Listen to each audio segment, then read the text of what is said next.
You're in a 5-minute break.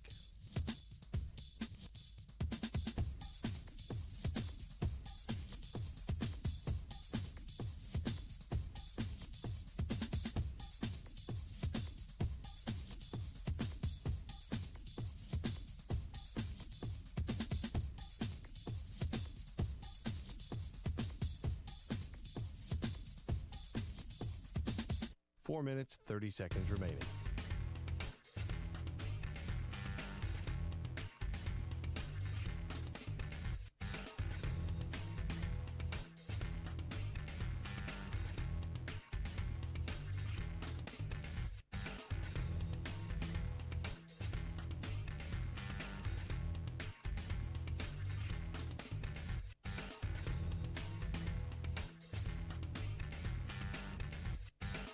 Four minutes remaining.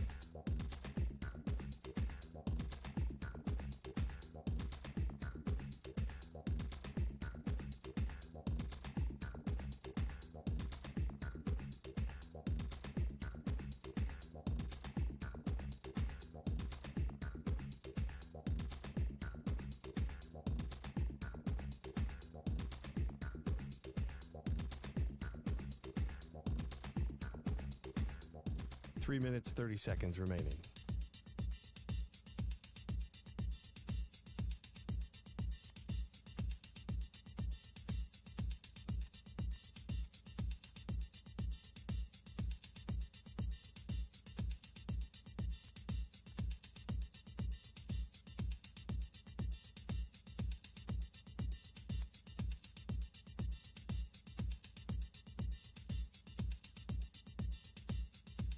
Three minutes remaining.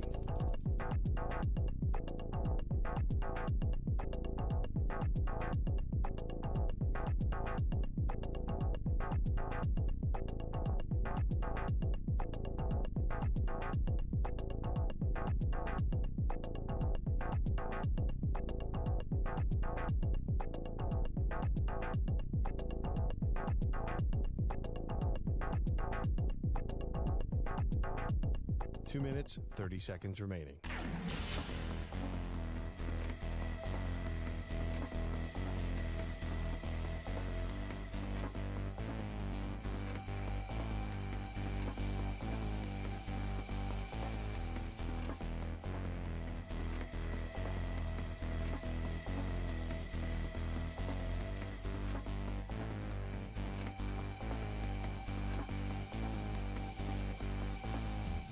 Two minutes remaining.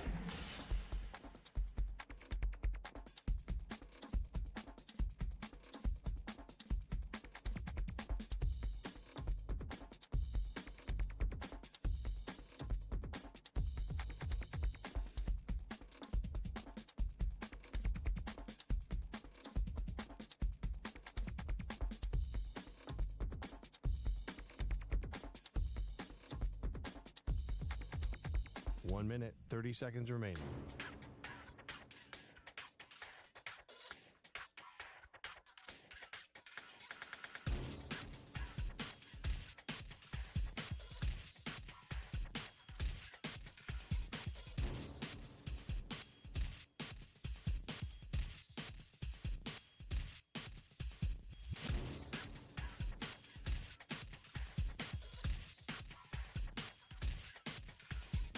One minute remaining.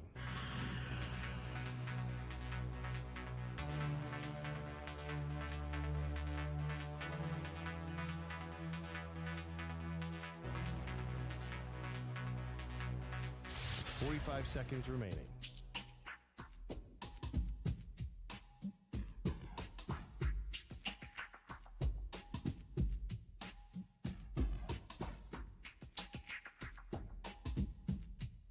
30 seconds remaining.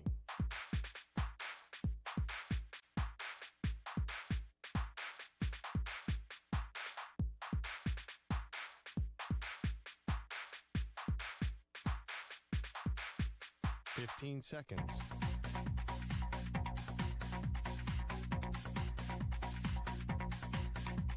Break ends in 5 seconds.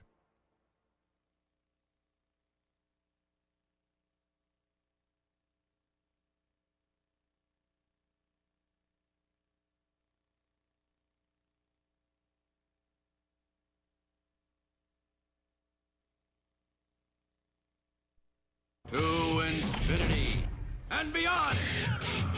He's live. He's nationwide. This is the Zach Gelb Show.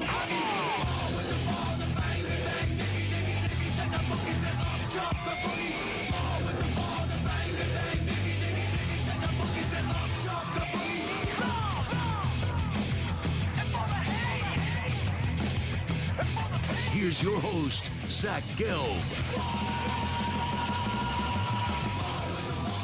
Live from the Play Show, yet not overly ostentatious studios of the Infinity Sports Network here in beautiful New York City, sitting on top of the 10th floor of 345 Hudson Street. Welcome on in to what is a Tuesday edition of the Zach Gelb Show across all the great local Infinity Sports Network affiliates, Sirius XM Channel 375, the free Odyssey app, the iHeartRadio app, and also streaming live on YouTube. 888-710-4ISN is the number to jump on in. That's 888-710-4476. Reality TV star, sports journalist, a man that's banned by the NHL. He played college football. He's also childhood friends with Sophie Cunningham, who I just read just as we got on the air is now going to be out for the season.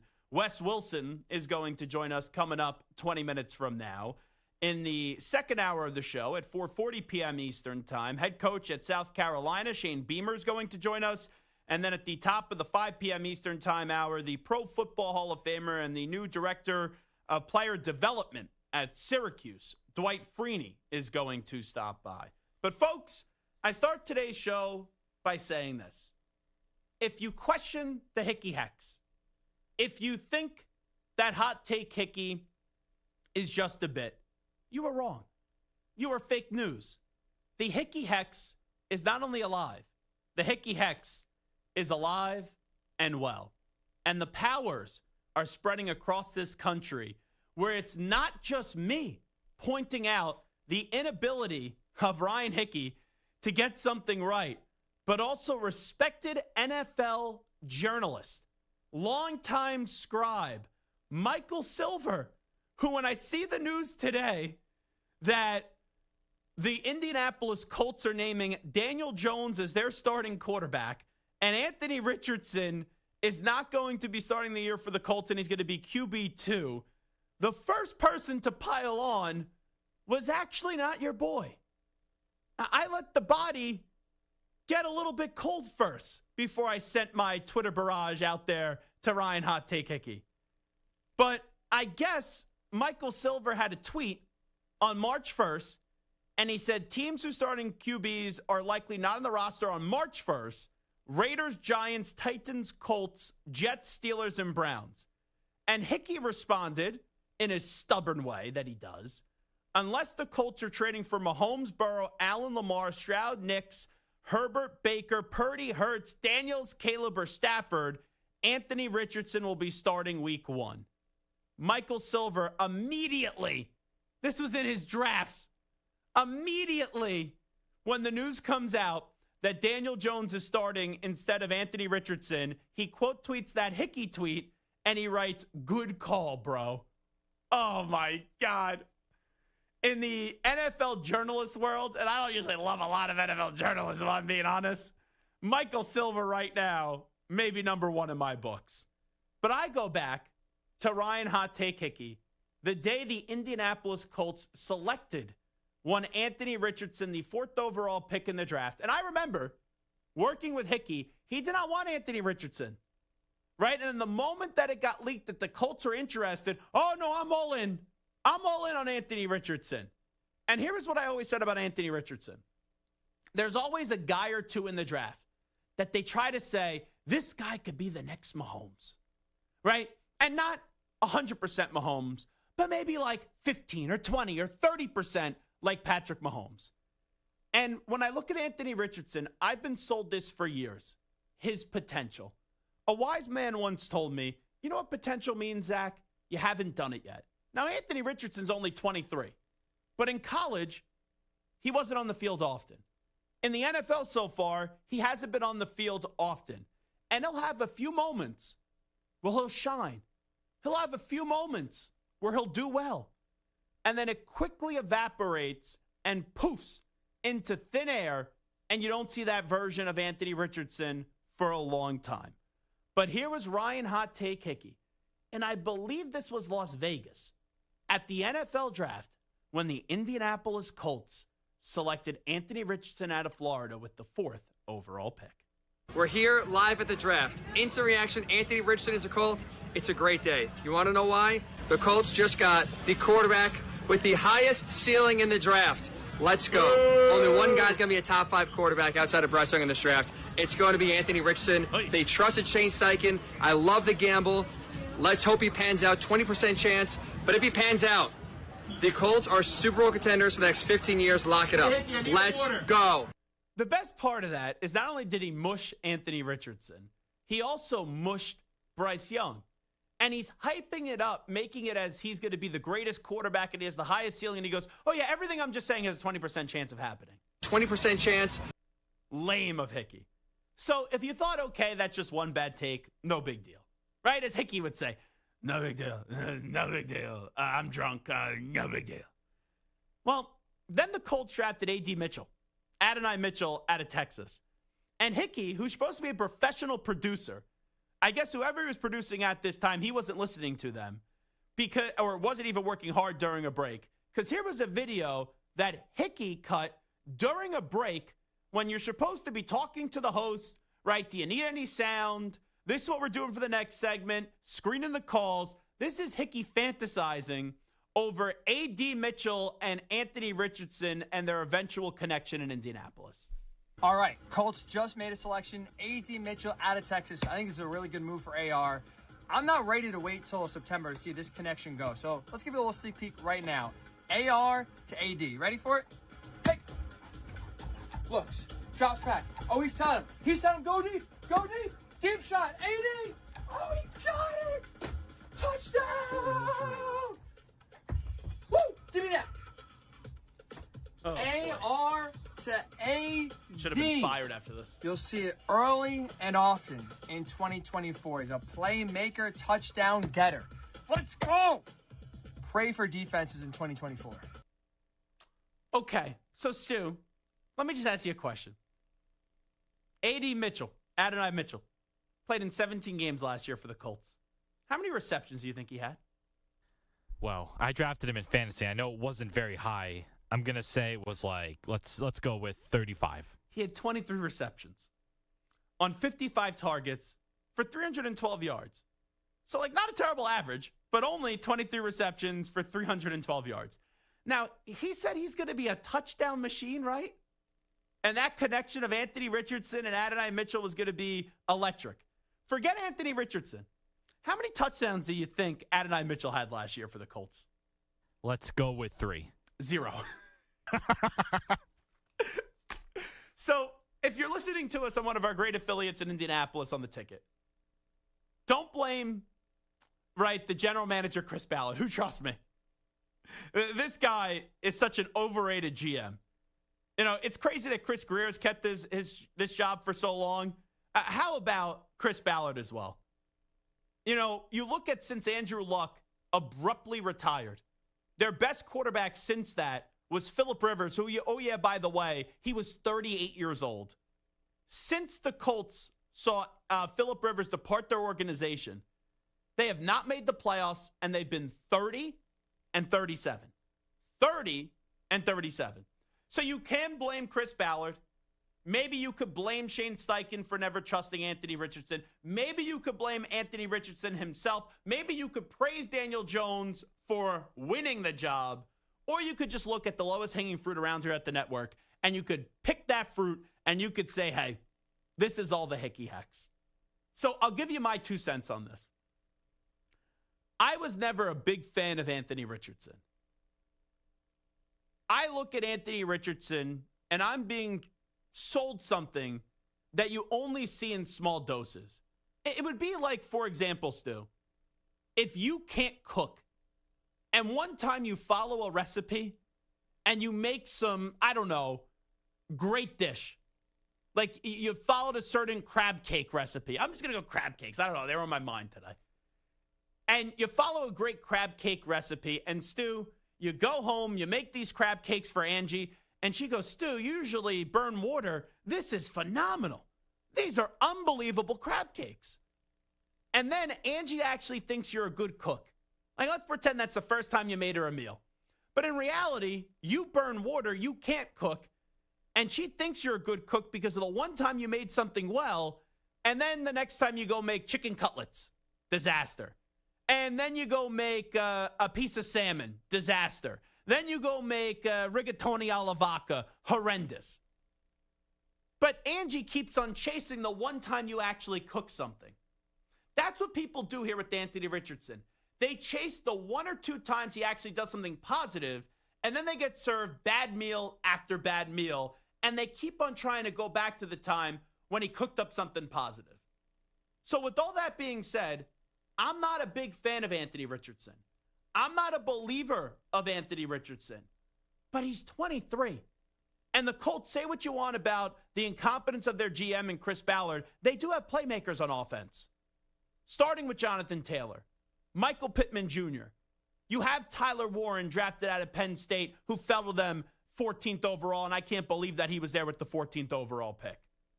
So even with all my doubts about Anthony Richardson, I know Daniel Jones had one good season in this league, but he's also been a walking injury, and he's also been a walking inconsistency at the quarterback position.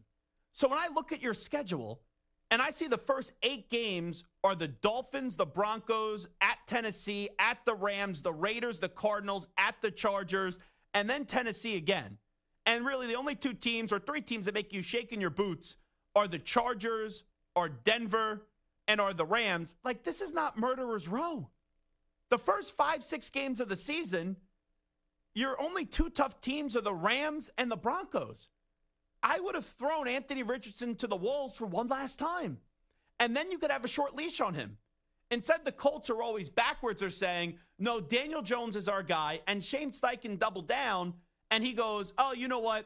Not only is Daniel Jones our guy, this is not a short leash. He's our quarterback for the rest of the season. I think the Colts are doing this by reverse. And I don't believe in Anthony Richardson. But I would have started him week 1 up against the Dolphins.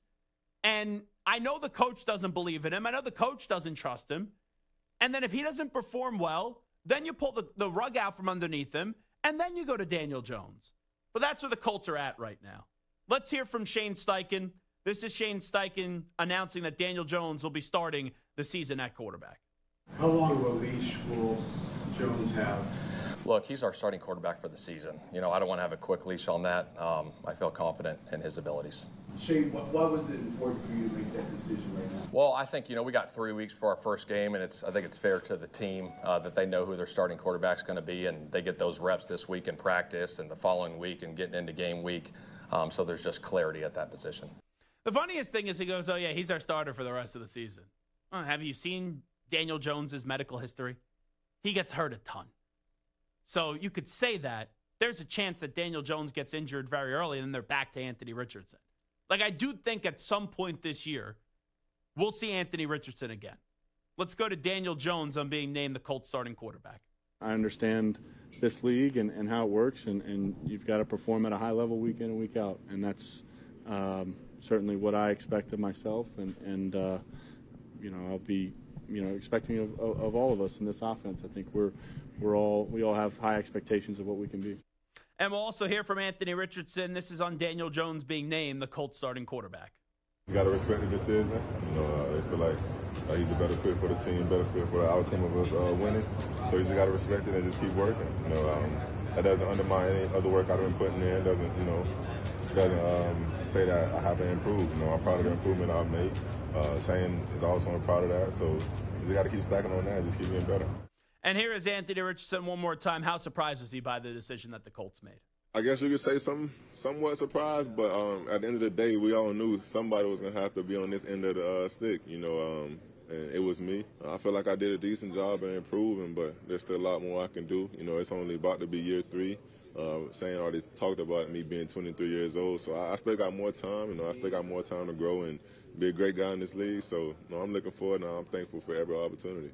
That's a professional answer. He handled that, which is a difficult situation, in the right way. I do think he'll get a chance to start again in the league. It may be this year. in Indianapolis at some point. It may be somewhere else, but this idea of Anthony Richardson being the Colts franchise quarterback, it did die today. And don't tell me, oh, well, Sam Darnold saved his career. Yeah, he saved it somewhere else. Geno Smith saved his career somewhere else, not by the team, the Jets that drafted both those guys. Like, I do think at some point Anthony Richardson this year will get back on the field. But do I believe that he's going to be the long-term starting quarterback in Indianapolis? No, I do not. We'll take a break. We'll go to reality TV star Russ Wilson next. He's also a sports journalist, has a podcast with Sophie Cunningham, someone that he did grow up with. And we'll get a little talk about the NFL season with him when we return after these short messages. You're in a 5-minute break.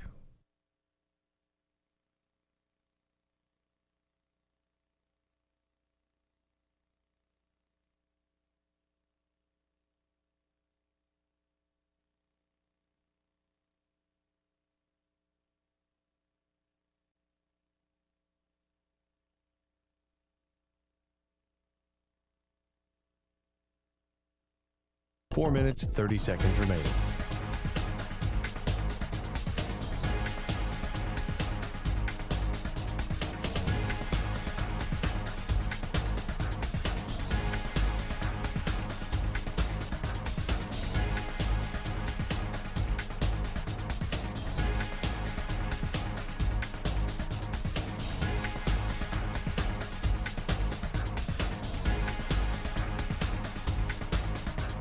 Four minutes remaining.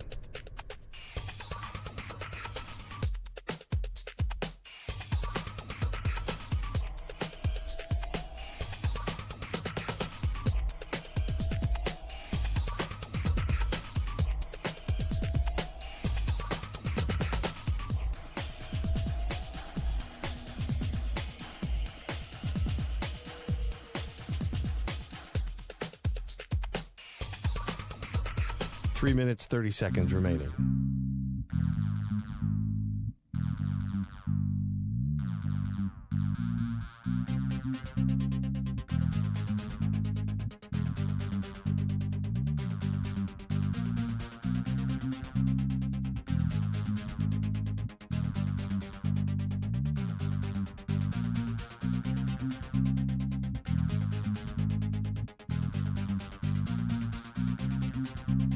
Three minutes remaining.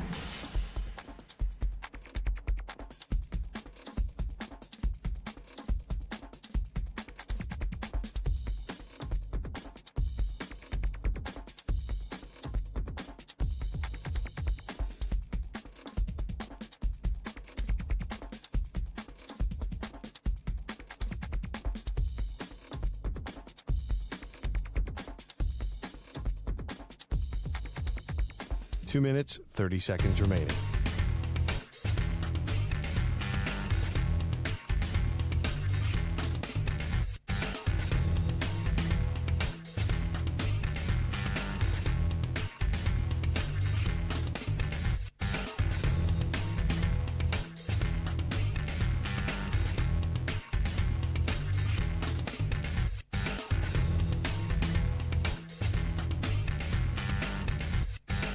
Two minutes remaining.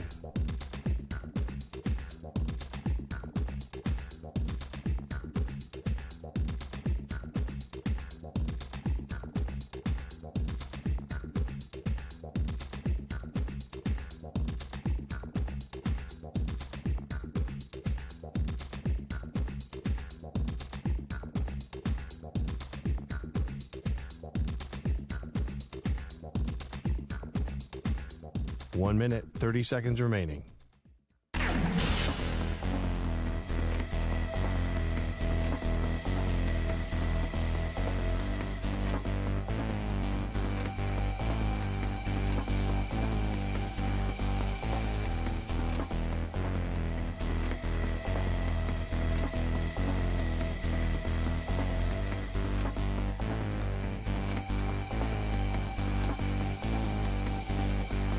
One minute remaining.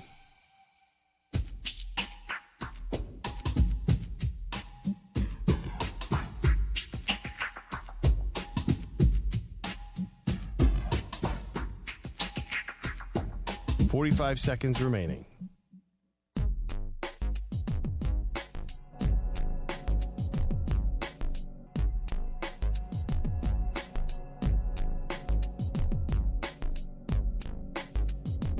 Seconds remaining.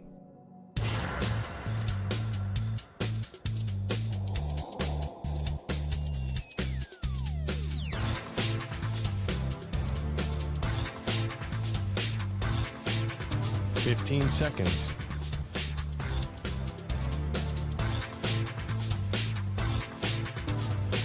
Break ends in 5 seconds.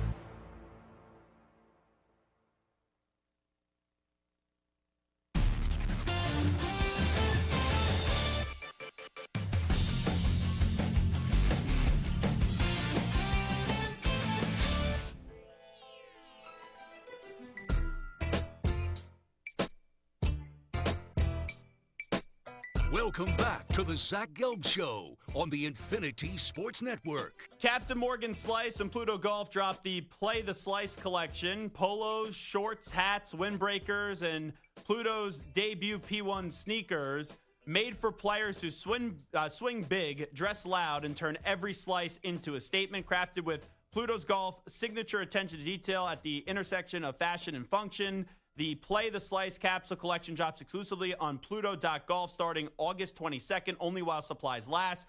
For first looks, exclusive content, and more, follow at Captain Morgan USA and at Pluto.golf on Instagram. And now joining us is reality TV star with Summer House on Bravo. You could also check out his podcast that he does along with Sophie Cunningham, a childhood friend. And that, of course, is Wes Wilson, kind enough to join us on the Zach Gelb Show. Wes, appreciate you doing this. Thanks so much for the time. And how you been?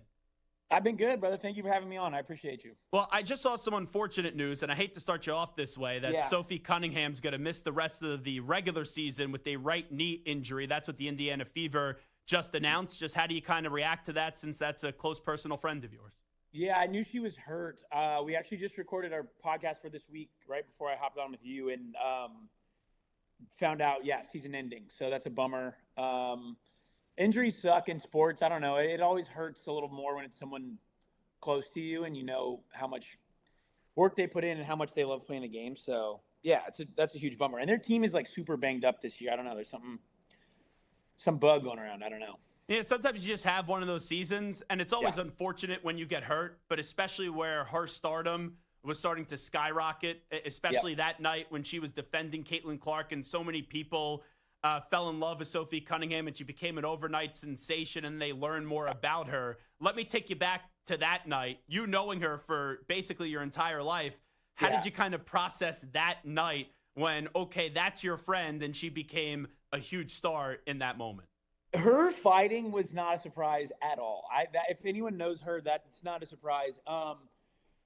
Even just like if you remember it, she did it with like such a stoic face. It was just like nothing new to her. And I think it was really cool, just given how I think fighting in sports, for the most part, pretty frowned upon right now. But that kind of a little silver lining moment where it was very clear she was sticking up for her friend and teammate who has been, I'd say, getting a little bit of an unfair treatment in the league she plays in. And so it was just one of those nights. And I don't know, to see it like who she is as a person, defending her friend, get kind of celebrated in a way was crazy. And just now that TikTok is what it is and people can make fan edits of all that type of stuff, was just so crazy to see. But she's a good basketball player too, not just a fighter.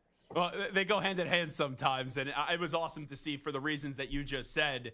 For you, have you met Caitlin Clark, and what was that experience like, if you did? I actually haven't yet. She's pretty a hard person to come by, but this podcast and all this has started. Like, Sophie didn't get traded until right before this season started, so she's pretty new to Indianapolis and the Fever and all of that as well. But my little brother actually went to Iowa, so I've been kind of following the Caitlin Clark story for a long time, and it would be a dream to meet her. Even cooler if we could maybe, little guest appearance on the podcast. We'll see if Sophie can make it happen, but that would be an incredible experience for sure. Well, I'm just saying, if Travis Kelce, right, who's dating Taylor Swift, was able to get Taylor Swift on the pod, I would think Sophie Cunningham being really good friends with Caitlin Clark and defending her, it's kind of like Caitlin Clark owes you one, if I'm just being honest.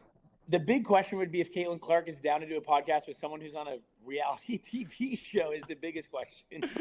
Yeah, so how'd you get involved in that with Bravo and Summer House? How does one Wes Wilson get on a reality TV show like that? So I was I worked for Bleacher Report for about 4 years.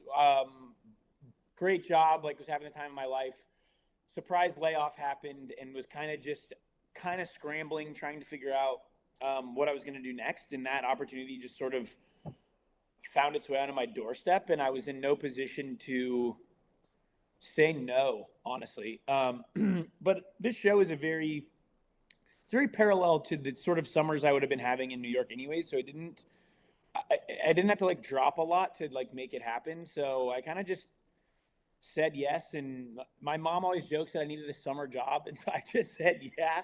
And actually ended up getting hired for my current Complex job that first summer while I was doing the Bravo show. So it's all just kind of been this big circus of saying yes to stuff. Yeah, and being in the sports media world, you know this. Your mentions are a cesspool. Then you get on a reality TV show. Dude. And I don't know what the next level is to a cesspool, especially with some of the controversies that happen. And I don't watch Summer House, but I've had enough people tell me when I said, Wes Wilson's coming on, they're like, oh, you got to ask about this. You got to ask him about that.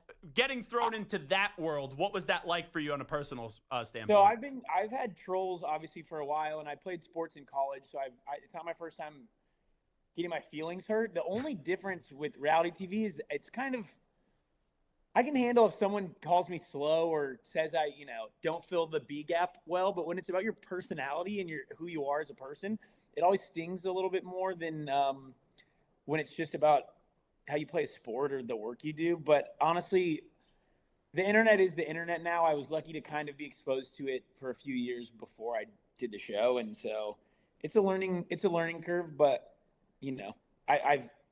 I've weathered plenty of storms before, so here we are. Yeah, and it always gets to people eventually, but I would imagine at this point you're kind of just numb to it and you just understand, hey, 50% of the people are going to love you and then 50% of the people are going to hate you. And in most cases, the people that hate you, they'll just say it online. The people in person, they're not really going to go up to you and really confront you and say too many things that crazy. Yeah, not to get too serious, but I mean, nothing bad happens if you're not on your phone. The world outside of your phone is a beautiful place with nice people who treat you with respect. And you have to tell yourself that a lot when you're really going through it. But yeah, the Twitter sports world, the Reddit reality TV world, it's all very dark and you just got to learn to figure it out. Yeah. Reddit's probably the worst. The Twitter, worst. Instagram, Facebook, you get it from all different angles. Reddit's probably the nastiest that people ever said things about me. Scary place. Yeah. So let me ask you just one more about Sophie, and then we'll get into what you're doing today with Captain Morgan and also Pluto Golf. As Wes Wilson's here with us, reality TV star, also does a podcast with Sophie Cunningham. So you guys just grew up together? How'd you guys become so close? Oh, yeah, same hometown. I don't know if – well, I don't know. Yeah, this is HIPAA. I guess I can't say it. Well, they're both okay with it. My mom is delivering her sister's kids as we speak. It's happening today. Wow. So yeah, I mean, Columbia, Missouri, not a small town per se, but I mean, 3 public high schools. Sophie and I both went to Rockbridge High School. I was 2 years older, and I think I don't know, sports athletes kind of run in the same circles. And our women's basketball team when I was in high school was incredible. And then Sophie stayed in Columbia, went to the University of Missouri where both my parents went, where I grew up. And so it's just I've been watching Sophie play basketball since I was probably 15 years old. So she ever play with the boys when you guys were growing up? Did she ever kick your guys' ass? Dude, they had boys come in and play the girls' team just to try to body them up every once in a while. And luckily I was busy. I was probably track season for me, so I never got peer pressured into doing it. But Sophie could handle her own, as we've all seen. So yeah. All righty. So tell me what you got cooking today with Captain Morgan Slice and also Pluto Golf. So Sliced, I got on the Slice team 2 summers ago. Actually, we had a campaign about slicing off your bucket list and a lot of fun travel stuff, and we did a full pivot. And now it's about playing the Slice, very golf related, which actually works for me as someone who is has not perfected their their drive yet. Preach. And so yeah, it actually worked. We went and did a video shoot a few weeks ago, and the first swing I took came off the tee nice for about 1 second, then fully sliced into the woods. And I was like, I guess that's kind of the point of what today is. So they're also partnering up with a brand called Pluto Golf, who is kind of meeting golf and streetwear in the middle. And it's a very cool line. And for me, I think I've always kind of turned my nose. As someone who played football, I've thought the etiquette of golf was too tight and clean for me, and I couldn't really relate to it in that capacity. And so, I did a photo shoot with Pluto Golf, and they told me to turn my hat around backwards, and I could kind of wear my socks. It was like a fun way to kind of meet in the middle. And the stuff they're making is dope, and it looks good with the Captain Morgan slice drinks. It's just kind of all been perfect. Well, I know you're a big Kansas City sports fan, and you're wearing the Royals hat right now. Where's your favorite barbecue spot in Kansas City? So growing up, it was always Gates. My dad would take me to Gates before we would go to Chiefs games. We'd have to practice our order in the car and then go in and try and get it right. But I will give a shout out to Q39 is a newer spot in town, and Q39 has blown me out of the water the last 4 times I've gone, and it's Have you been to remarkable. Jack Stacks? Yeah, I've been to Jack Stack. Jack Stack is more kind of like the sit down. If aunt and uncles are in town, you'll go have some sides and some sit down beers. But Q39 is doing it special over there right now. So yeah, we were out there a few years ago for the draft, and I actually came back, flew into Kansas City before driving to Lincoln, Nebraska for a football game because I wanted some barbecue. Where'd you go? I went to Jack Stacks, but I've been to Q39 when we were also out there for the draft. Hey, I know you got to run, so one last thing I got to ask you. You're good. When you were working for Bleacher Report, yeah. I heard you got in a little incident with Gary Bettman. What happened there? Yeah, dude. It's a long story, but basically hopped on a call and tried to ask a question that I thought was good, which I still stand on the question. Is basically, I know the NFL deals with safety the same way hockey does, where you're trying to preserve the game, but also prove you care about head safety. But I used the word violent a couple times, which is in his tool bag of trigger words, and he lost it on me in front of my whole company, kind of embarrassed me. And then after the call was over, when you get the call from your boss's boss, it's not good. They kind of pulled me from everything hockey, and I thought it was over. And then somehow in the past 6 months, they pulled me from a Blues care package or something like that, because they didn't want to be friends still. So I said, it's back on, and the rivalry still lives on. So you're permanently banned from the NHL, pretty much. I can get into games, but work-wise, if I had to talk to anyone, I don't think they would allow me in anywhere with a credential. That's for sure. That's crazy. Your Chiefs this year, do you find it hilarious that everyone's once again saying they're vulnerable and that they're going to start to crumble? I'm so over. Have we not learned our lesson as a media to just let's not pick the Chargers to win the AFC West, because it's key. Actually, the Broncos are kind of the darling right now from everything I'm watching. But as long as there's 15 and Andy Reid, I don't know why you would ever doubt them. It's just to be different, I suppose. But yeah, I'm a Patriot fan, so I've you been get through it. all that. So I understand. You keep on winning, and then people just keep on hating you more and more, and it's awesome. And eventually it ends, but when you have all those rings, it's a weird way. You love it, but it also ruins football for you, because then whoever replaces Mahomes down the road, you're like, okay, even if they suck, it doesn't matter. I've seen so many championships. Yeah, and I mean, the Brady chase is kind of I'll let Brady can stay number one, but I think even just the AFC QB talk flabbergasts me. Mahomes has the second most playoff wins in the history of the NFL. What are we doing? You don't realize how crazy everyone is until you're on the side that everyone hates and wants to pick apart, and you're like, is everyone this naive? I don't know. It's just crazy. Stupid. Pretty much. Yeah. So thanks for saying it. For first looks and exclusive content and more, follow at Captain Morgan USA and at Pluto.golf on Instagram. He, of course, is Wes Wilson. Wes, we'll get you back on. Really enjoyed the conversation. Appreciate you, brother. Nice to meet you. There you go. Wes Wilson joining us on the Zach Gelb Show on the Infinity Sports Network. We go from Wes Wilson to Mike in Abilene, Texas. We are slowly approaching college football season. You have week 0 this weekend. Then after that, You will get Arch Manning up against Julian Sayin. That, of course, is Texas-Ohio State. So let's go to Ohio State superfan, Mike in Abilene, Texas. Hello, Michael. Good afternoon, gentlemen. Always the best in the world, best in the business. Thanks for taking my call. It's prediction time. I got in trouble for this in the past, but hey, wouldn't be Mike from Abilene, Texas if I wasn't Mike from Abilene, Texas. So, main prediction is we're going to make the playoffs again. Texas and Ohio State. We're two of the most talented rosters in the country this year. Winner, loser, we're going to both be running for our conference championships. So I think we can win. I mean, I think we got the talent. Their defense is the only thing that kind of poses any kind of a concern for me. Arch is good. He's going to fill the gaps of losing your top three receivers. He's IQ. He is as advertised, but we're at home and we got a good crowd and we got another good quarterback. And there's that one kid, number 4. So I think we can win. I think the spread is right. I think it's going to come down to a last possession. I would be shocked if one team drummed the other team. I think it's going to be one of the best games all year. That's going to be our biggest test until Michigan because it's apparently in our head now. So I'm not worried about Penn State. We know who Penn State is. Cool. Just like Oregon, you can squeak 2 wins in a row against us. What's your overall record? Oregon 2-9. Thanks. End of story. Same thing with these guys. We know who they are. We know who James Franklin is. At the end of the day, until they prove that they can beat top-level teams when it matters most, I have no concern, especially since we're at home against them this year. And then, yeah, we have to. Everyone said we were ready for wanting him gone last year. If he loses again, the door's back open. Yeah, well, I don't think they'll get rid of him because he just won a national championship. But let me ask you this, Mike. Yes, sir. Because I had this conversation a few weeks ago with Ben Hartsock, and I saw it kind of resurface online today.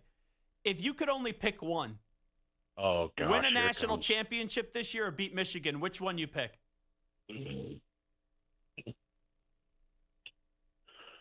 Back-to-back natties would be nice, I guess. But that's it's as long as they know their place. And I don't know if you happen to catch, first and foremost, you are superior to them, but I also watch me a little bit of ESPN, and I don't know if you caught Stephen A.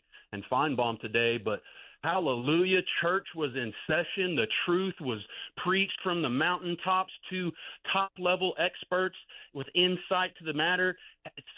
Spoke about how egregious and unforgivable and they should vacate, and I just, hallelujah, what an amazing, glorious day. But let me just say this, Mike. Number one, Paul Feinbaum has been flip-flopping back and forth with Harbaugh. And I also saw Stephen A. Smith said that Alabama, I haven't heard this yet, but we'll play it later.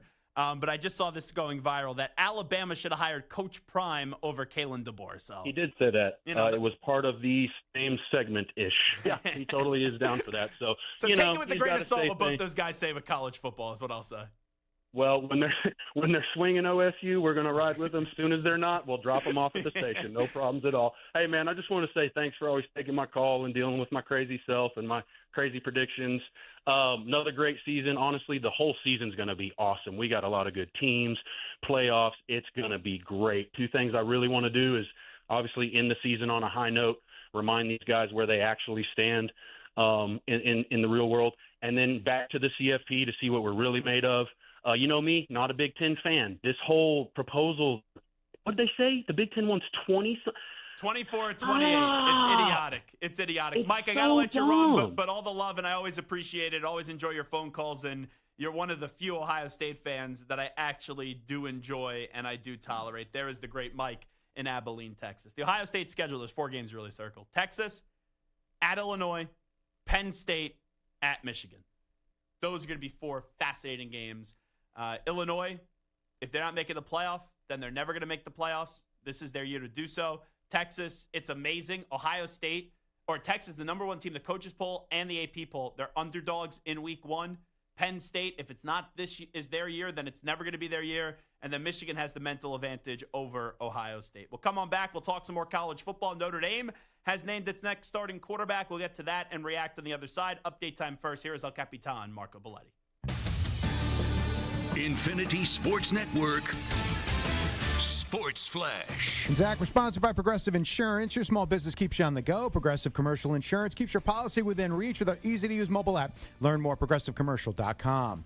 Colts are now in the hands of Daniel Jones, won the quarterback competition over Anthony Richardson, and this is not going to be a week-to-week decision. Look, he's our starting quarterback for the season. You know, I don't want to have a quick leash on that. I feel confident in his abilities. That's head coach Shane Steichen. Meanwhile, Notre Dame found their quarterback as well. They've named redshirt freshman C.J. Carr as their starting QB. That against Miami August 31st. Beat out sophomore Kenny Minchie for the job. Baseball, Aaron Judge still not ready to return to the outfield, reduced to a DH thanks to his forearm strain. That has forced Giancarlo Stanton into the outfield, but he's missed the last 3 games with general soreness. So when can he be expected to return? Feel like we got one here in Tampa. Which one makes the most sense?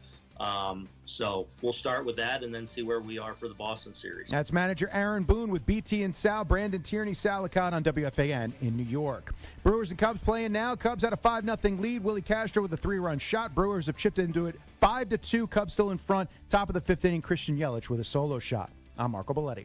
This is the Infinity Sports Network. Follow us on X. Our handle is INF Sports Network. That's INF Sports Network on X.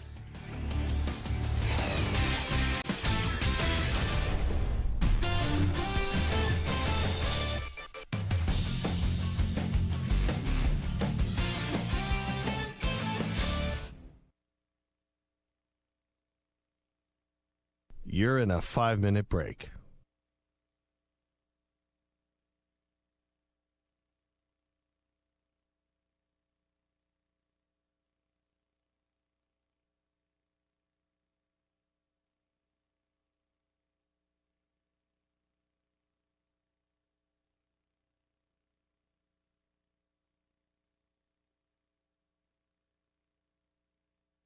Four minutes, 30 seconds remaining.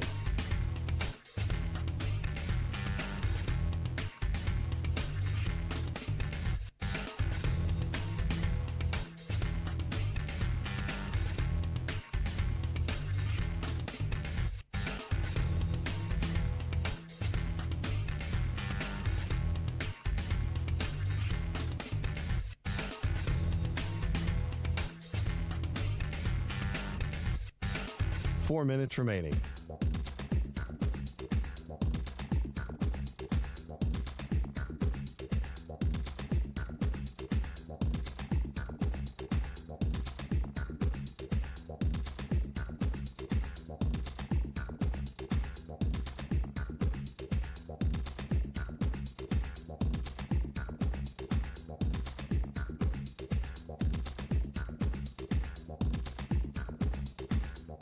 Three minutes, 30 seconds remaining.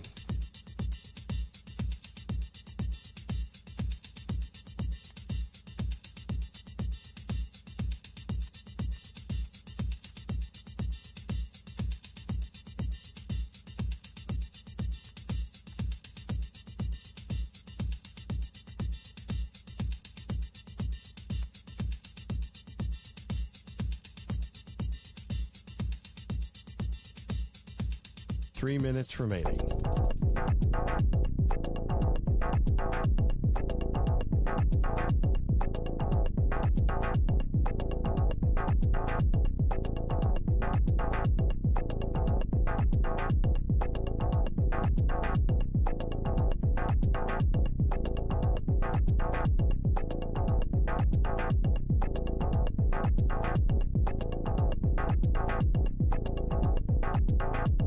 Two minutes, 30 seconds remaining.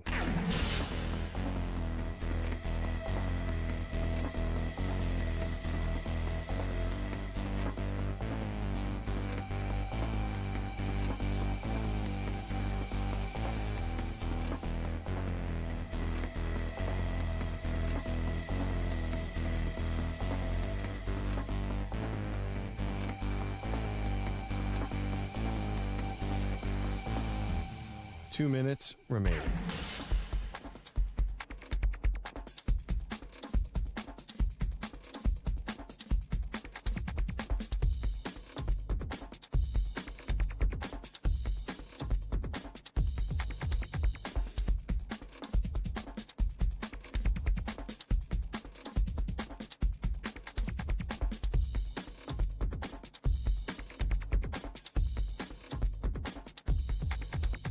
One minute, 30 seconds remaining.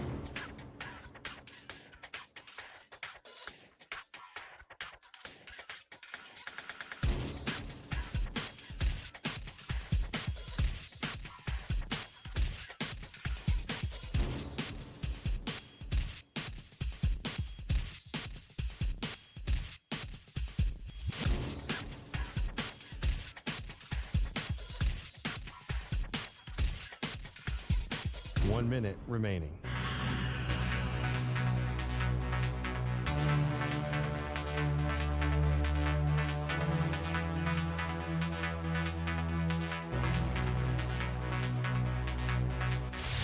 Five seconds remaining.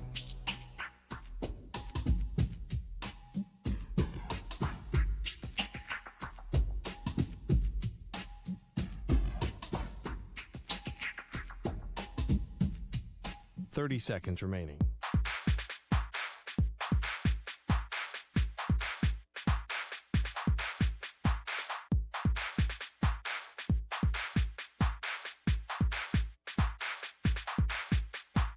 Seconds.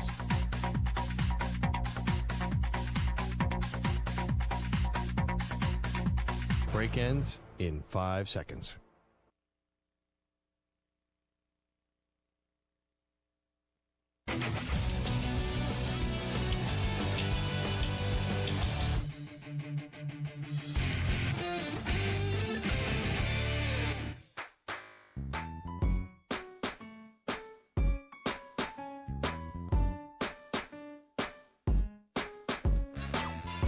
Welcome back to the Zach Gelb Show on the Infinity Sports Network. All right, let's see what curveball you try to throw at me this week. The Defensive Player of the Week is brought to you by the Navy Federal Credit Union. Our members are the mission. This week's player is Brewers pitcher Freddie Peralta.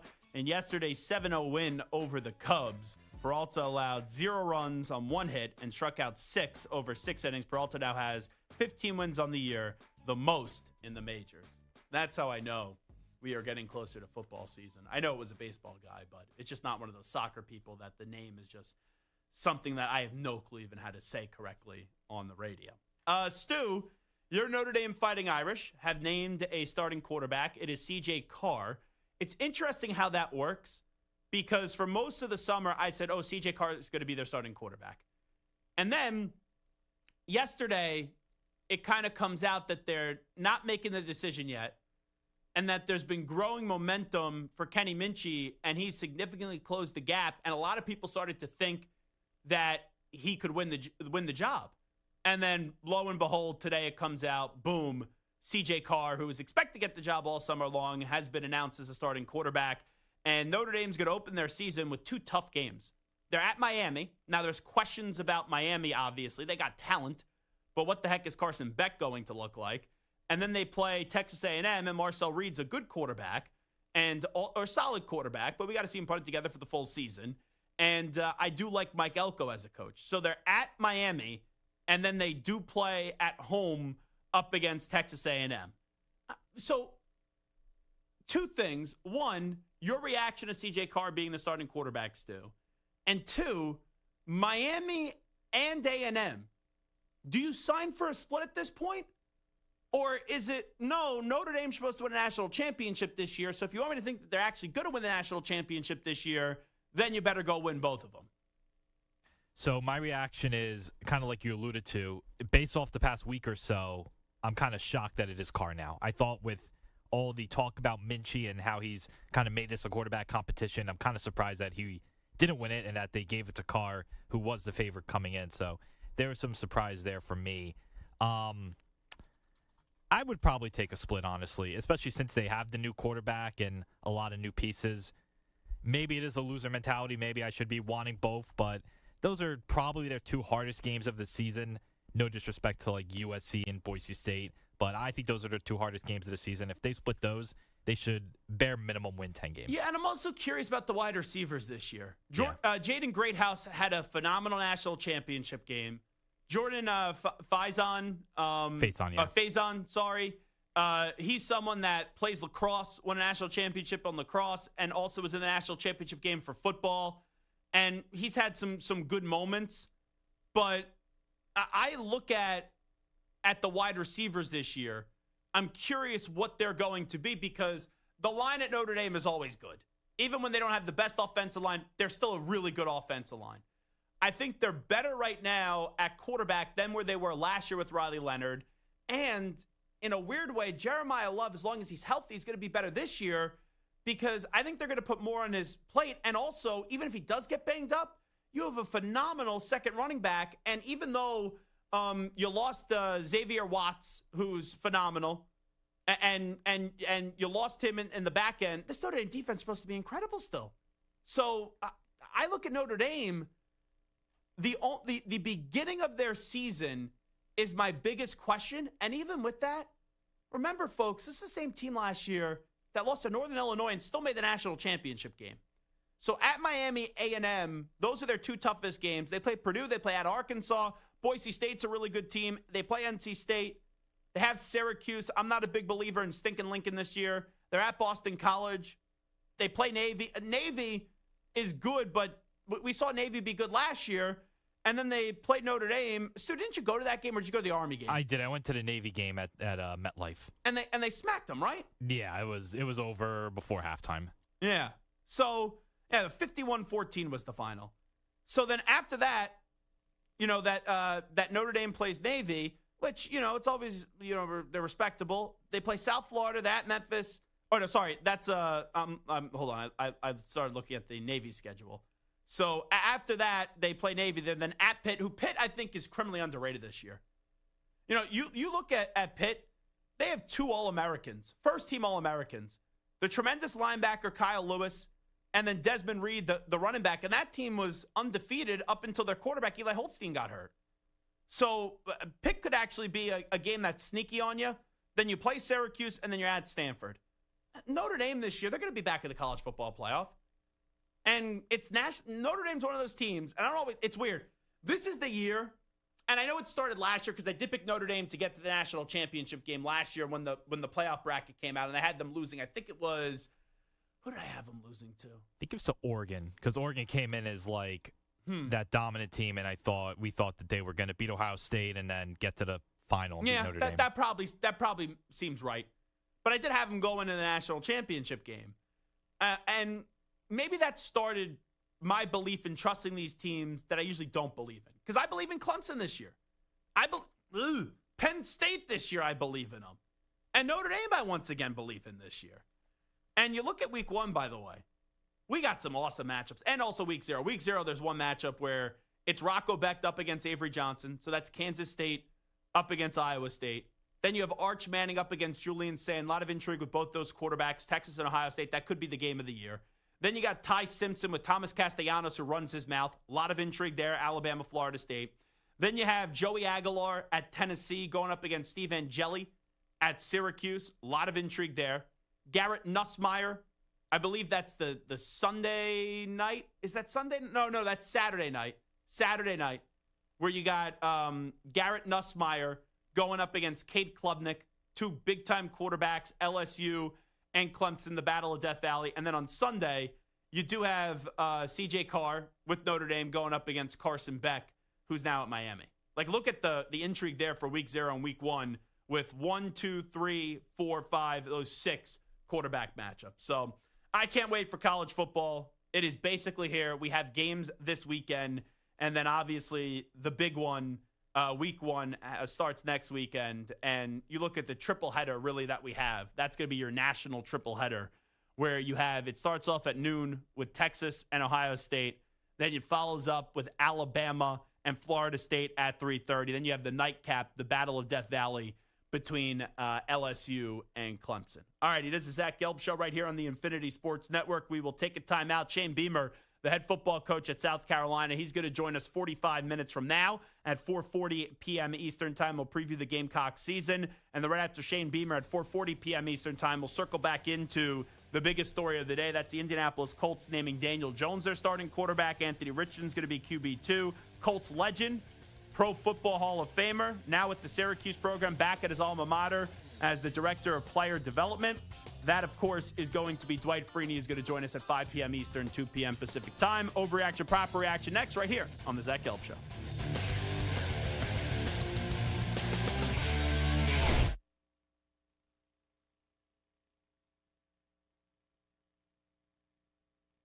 You're in a 5-minute break.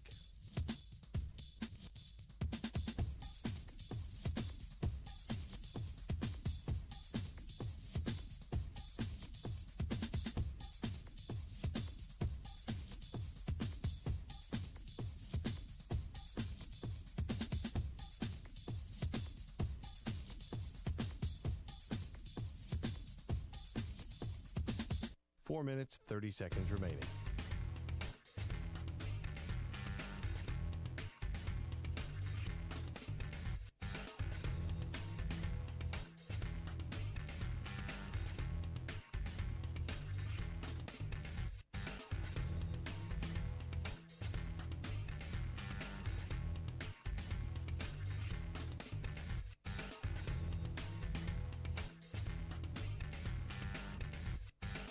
Four minutes remaining.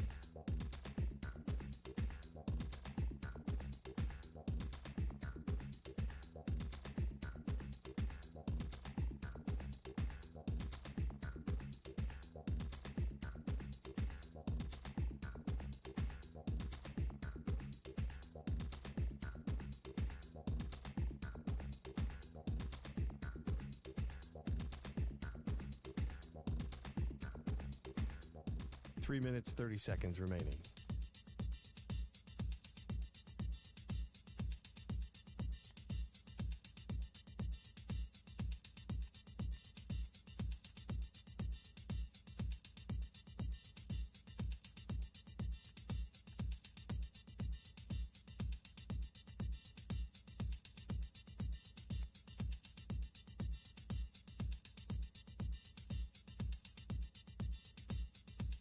Three minutes remaining.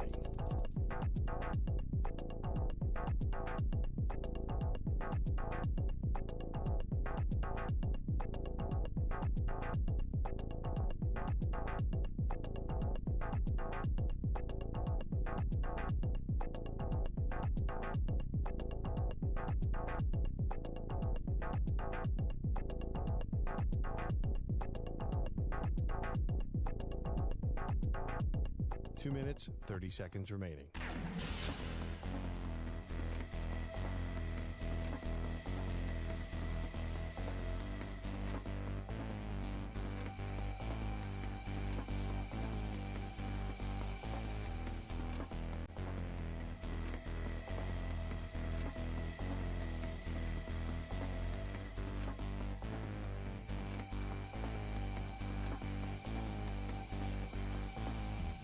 Two minutes remaining.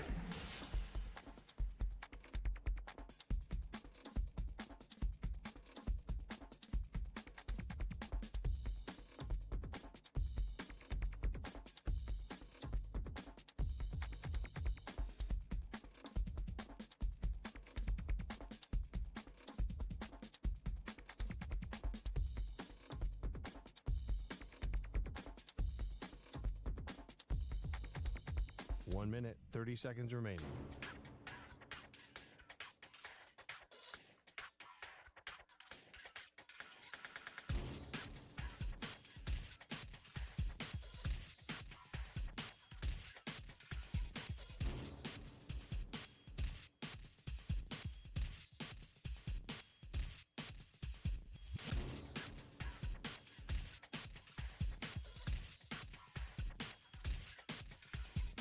One minute remaining.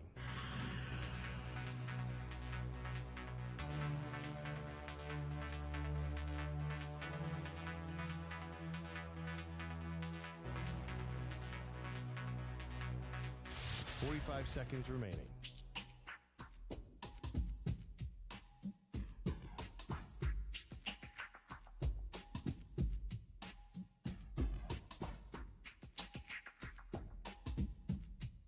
Thirty seconds remaining.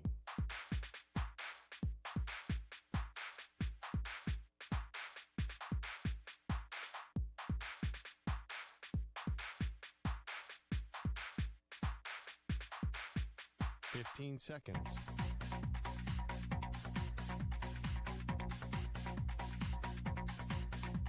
Break ends in 5 seconds.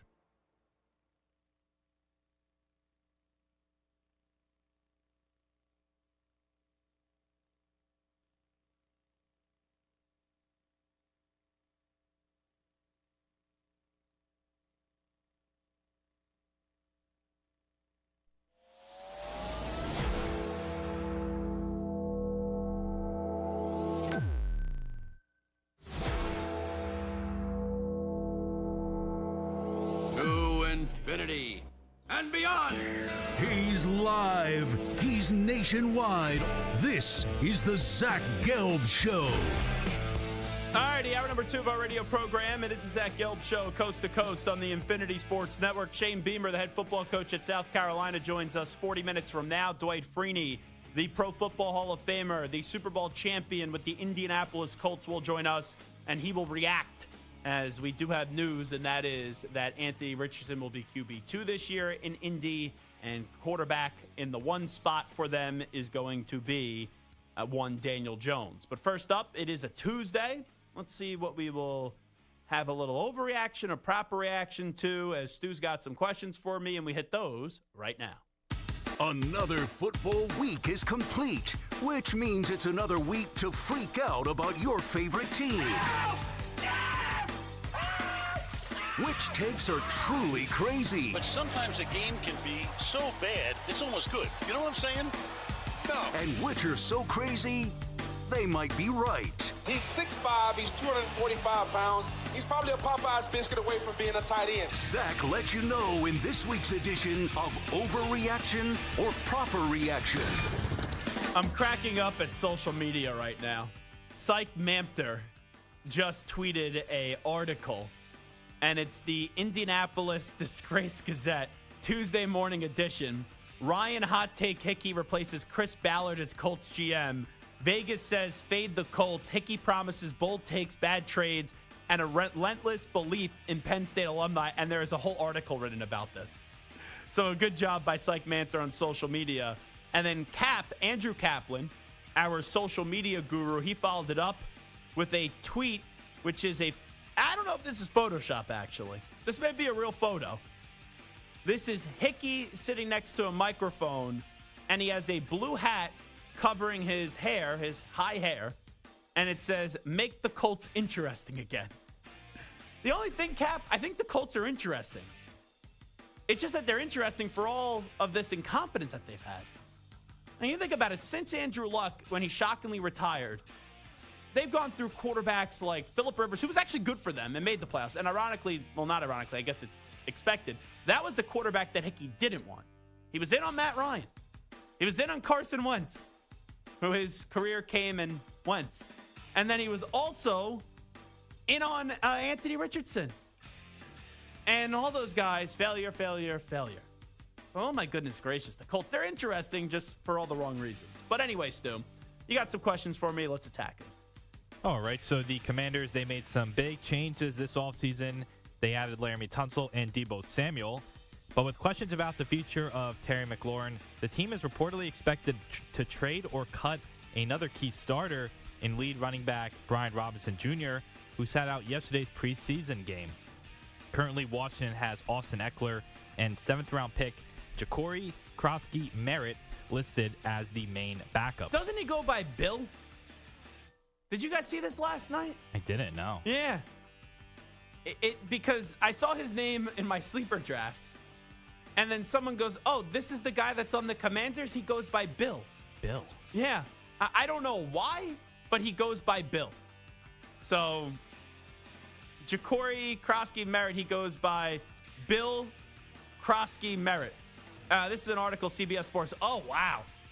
It's a nickname he picked up in his youth for having a short haircut, which reminded people of Little Bill, the star of the animated television series created by Bill Cosby. Oh, yeah. I do remember that. I'm surprised that nickname hasn't got canceled by now with disgraced Bill Cosby, who did go to Temple.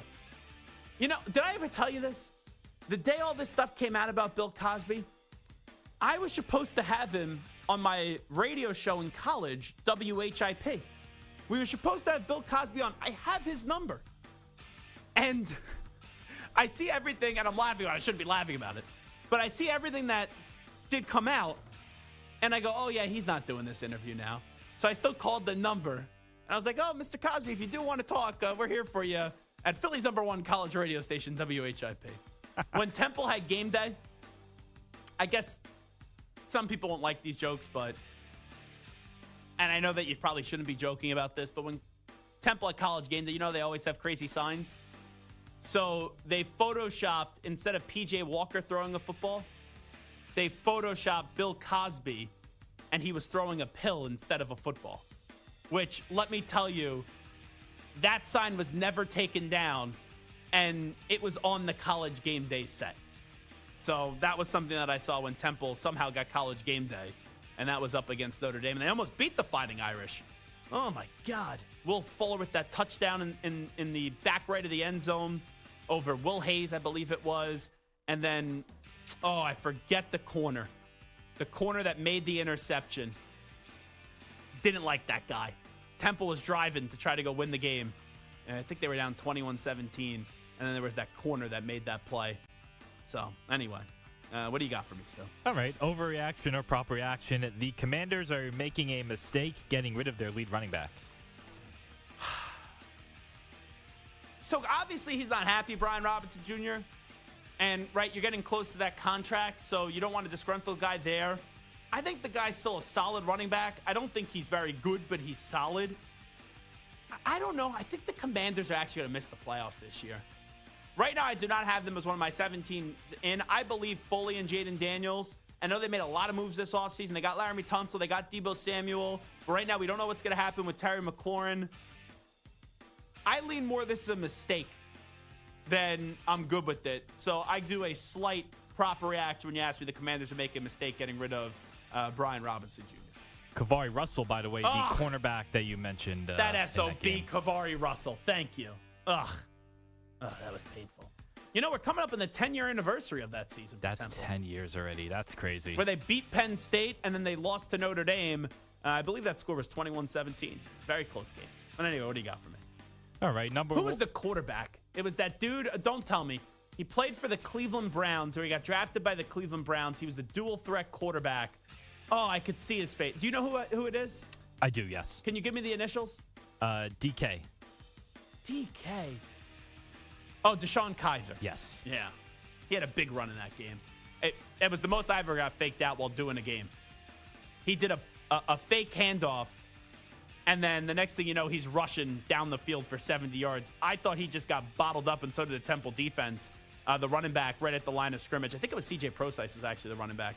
I think the running back got bottled at the line of scrimmage. Everyone was right there, except Deshaun Kaiser was 70 yards down the field in the end zone. Anyways, go ahead.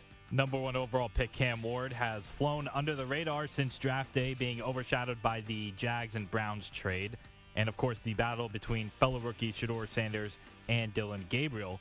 Well, the former Miami star has looked solid so far and even got into a bit of a scuffle with teammate Jeffrey Simmons at practice, prompting defensive back Jarvis Brownlee to give his quarterback the ultimate compliment. Bad things, but it just show you that the competition, the level of dog he got inside him. I just show you that he ain't going for none.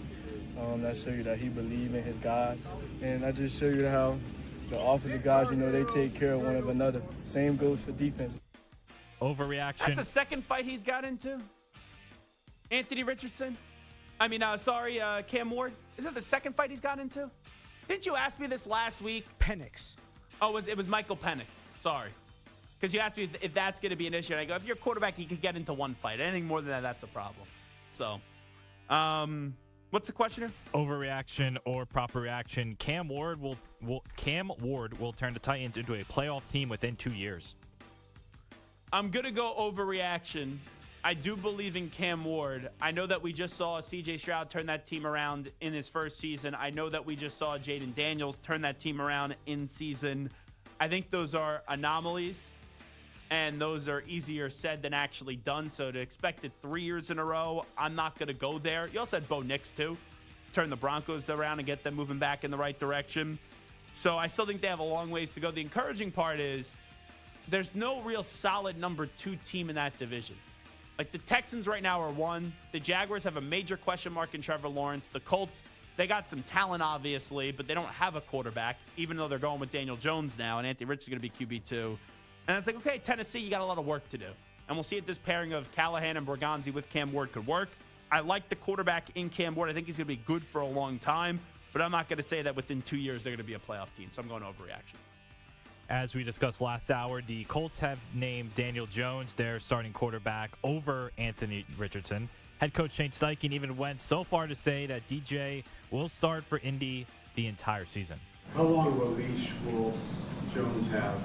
Look, he's our starting quarterback for the season. I don't want to have a quick leash on that. I feel confident in his abilities. Overreaction or proper reaction, you still believe Anthony Richardson can be an effective NFL starter? I think he can be a starter. Effective is a different storyline. At Florida, wasn't on the field much. At Indy, last 2 years, not on the field much. I think he does some things well, and you'll see it for a game or two, like what you saw at the end of the season up against New England. And then for the better part of the season, it's up and down, and it's more disappointing. So I think he could be a starter again. He's only 23, but effective, that's where I disagree, and that's why I'll go overreaction. The Auburn Tigers have not won a national championship since Cam Newton led the program to its 5th title back in 2010. However, the school is reportedly adding 4 other titles to its history that weren't previously recognized by standard polls like the AP or BCS, including the controversial 2004 title where they were left out of the BCS title game despite being undefeated. Overreaction or proper reaction, you're okay with what Auburn is doing. And I guess Tommy Tuberville, I see on social media, the politician now, the former football coach, is leading this charge. Oh, yeah. So they added titles in 1910, 1914, and I remember those games. They actually got screwed that year.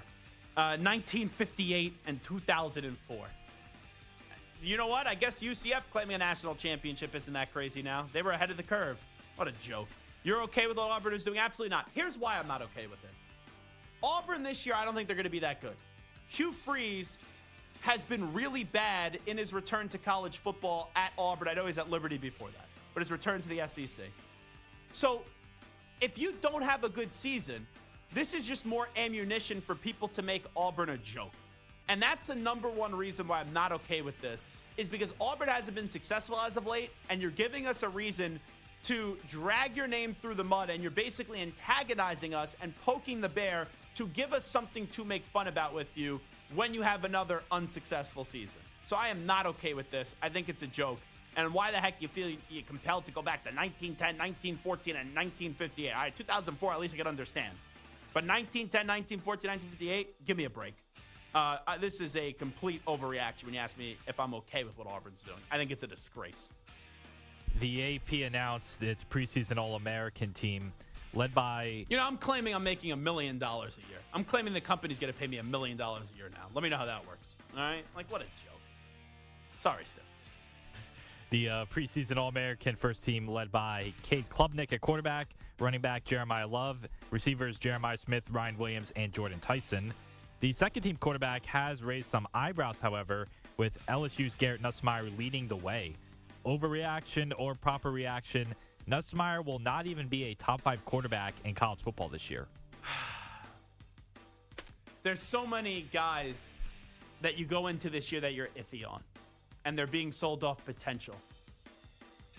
Even though Brian Kelly with his LSU Tiger family hasn't had a lot of success, they do produce quarterbacks that are prolific passing quarterbacks, and they're going to put up a ton of points. It's can the defense catch up?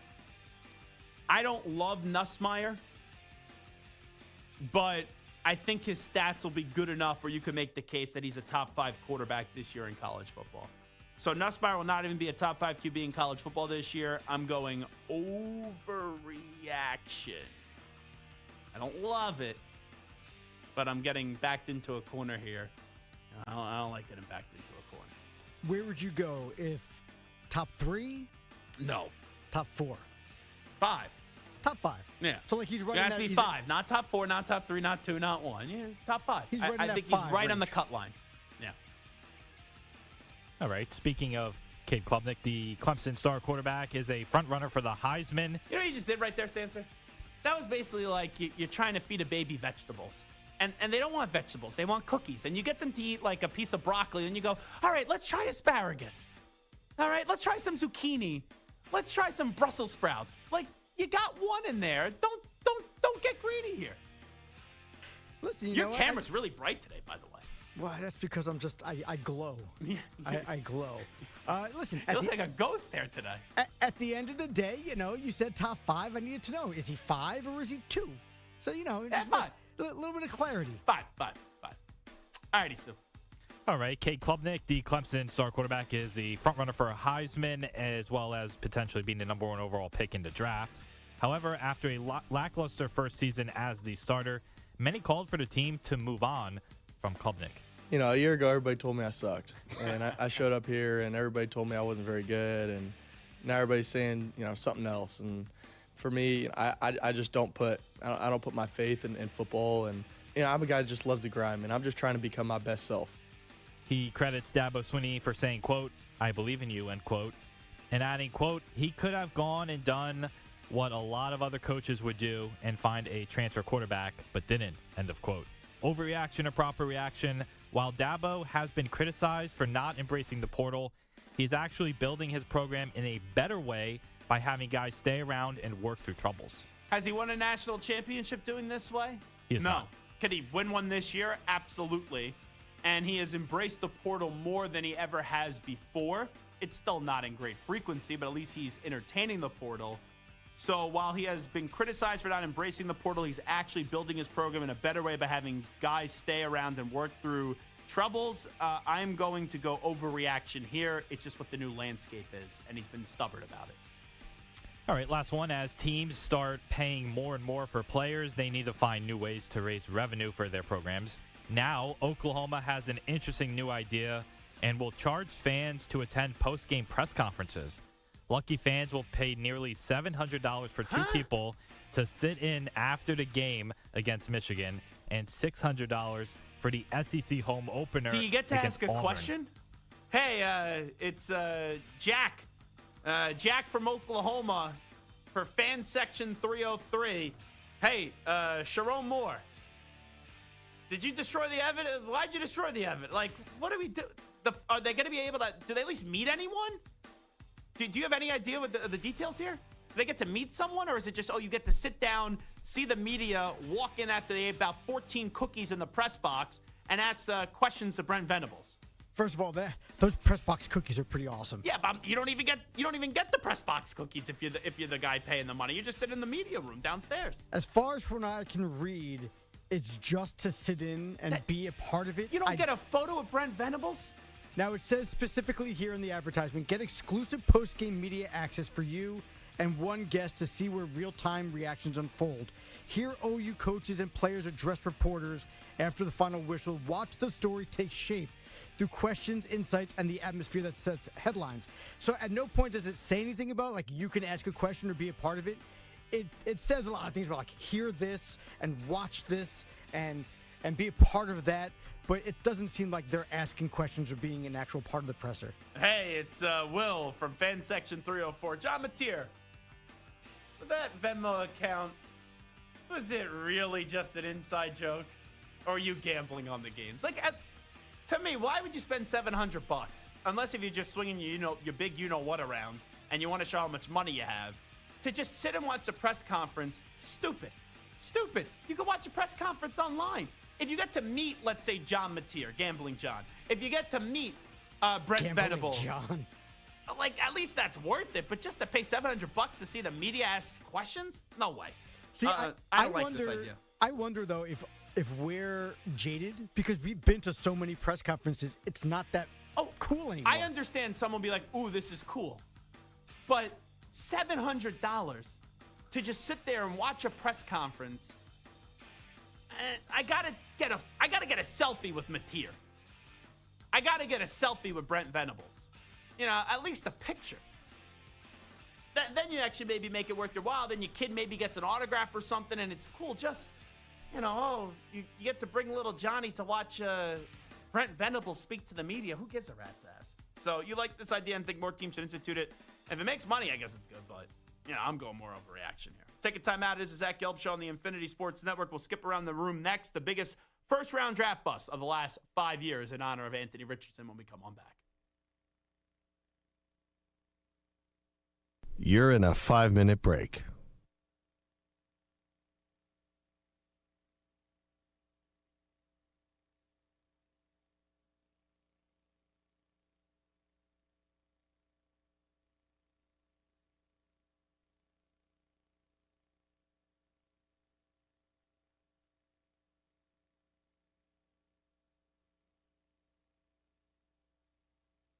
Four minutes, 30 seconds remaining.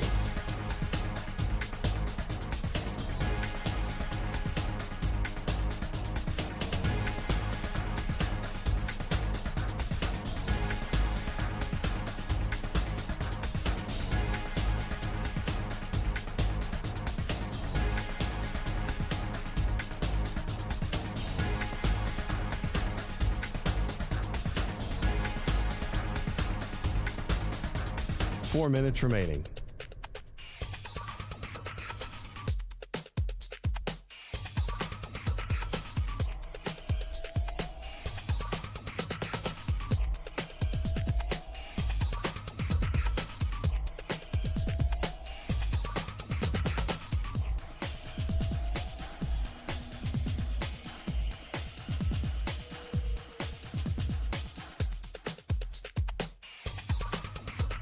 Three minutes, 30 seconds remaining.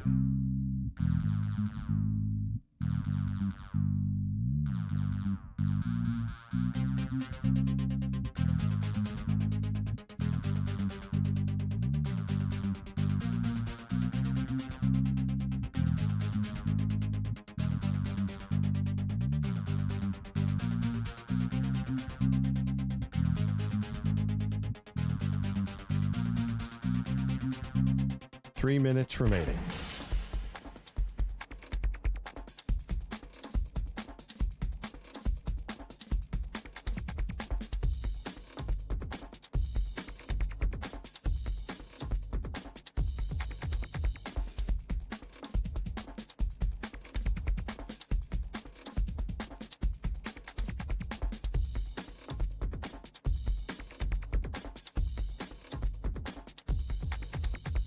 Two minutes, 30 seconds remaining.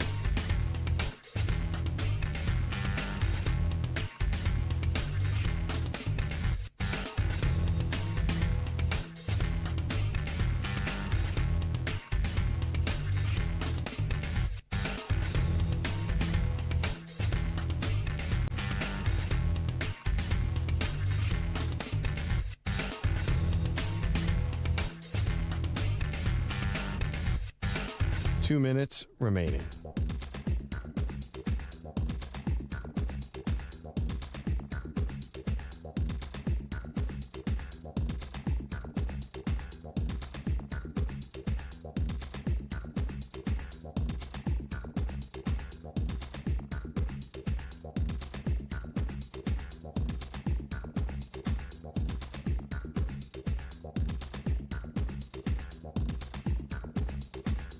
One minute, 30 seconds remaining.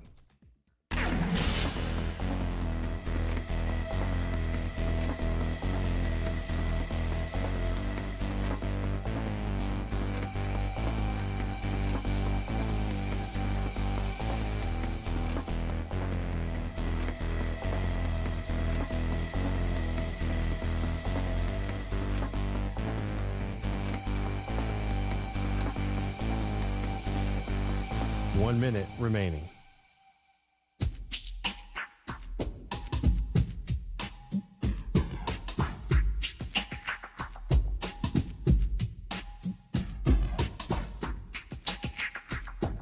.45 seconds remaining.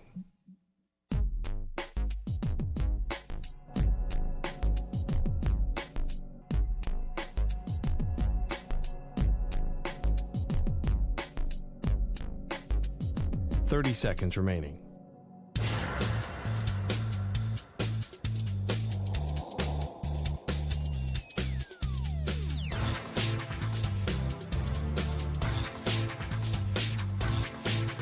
.15 seconds.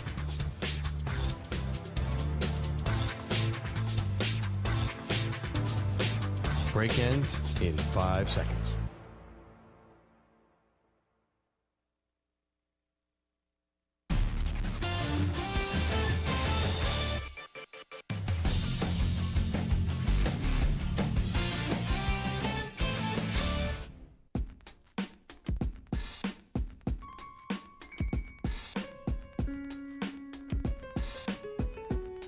You're listening to the Zach Gelb Show on the Infinity Sports Network.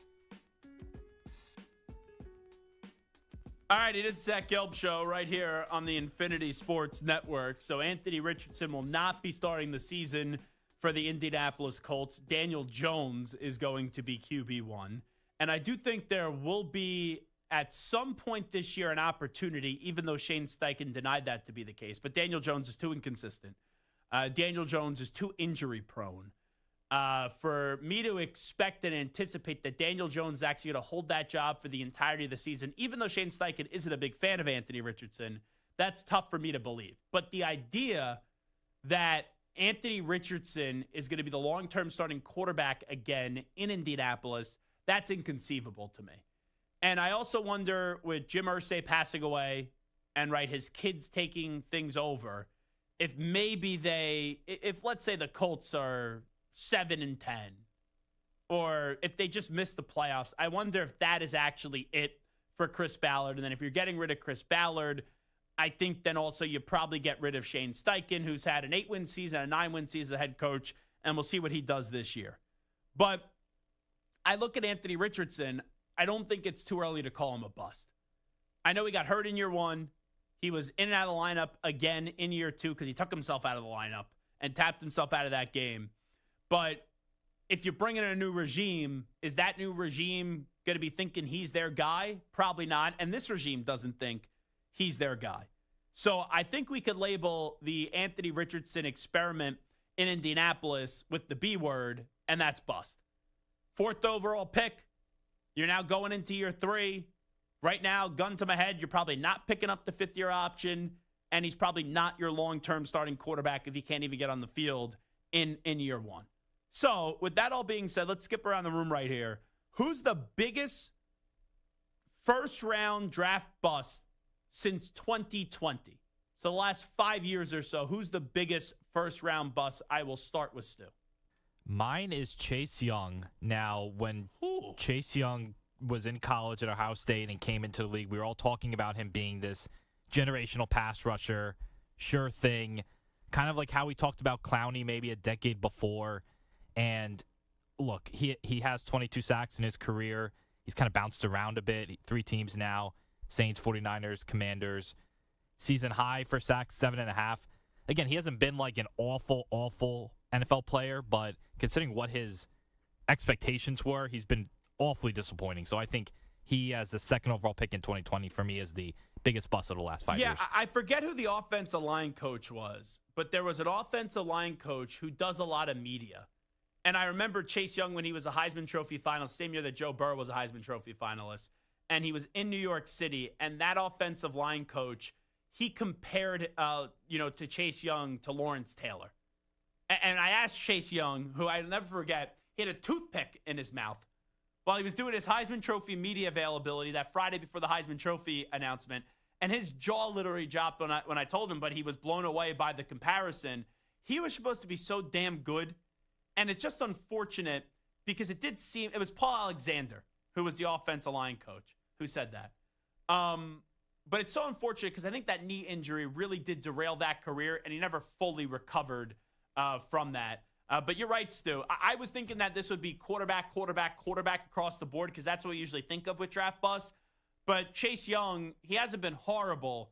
But to not even have a double-digit sack season, and this guy was getting comparisons before the draft to Lawrence frickin' Taylor, that's why you shouldn't compare anybody to Lawrence frickin' Taylor, if we're just being honest. That's a good one. Since 2020, biggest draft bust. That's a solid one right there in Chase Young. Samter, who's yours? I'm going to go with the obvious choice for my former or current team, whichever way you want to look at it. You got to pick one. It's getting too confusing. I can't do this song and dance for 3 straight. Do this. I just can't. Pick a damn team because you vacillate. We have Braden Fisk in studio 2 years ago. You're like, I can't wait for the Jets to pick you up. And I thought you were a Chiefs fan. And then after the season, you said, you're done with the Chiefs. You're back in on the Jets. The Jets get Rodgers, right? You're back to Kansas. It's all over the place. I'm like Marco. I feel like I'm yelling at my top. I can't do this. Pick a team and stick by that team. Who's your team? Let's go with the Lions this year.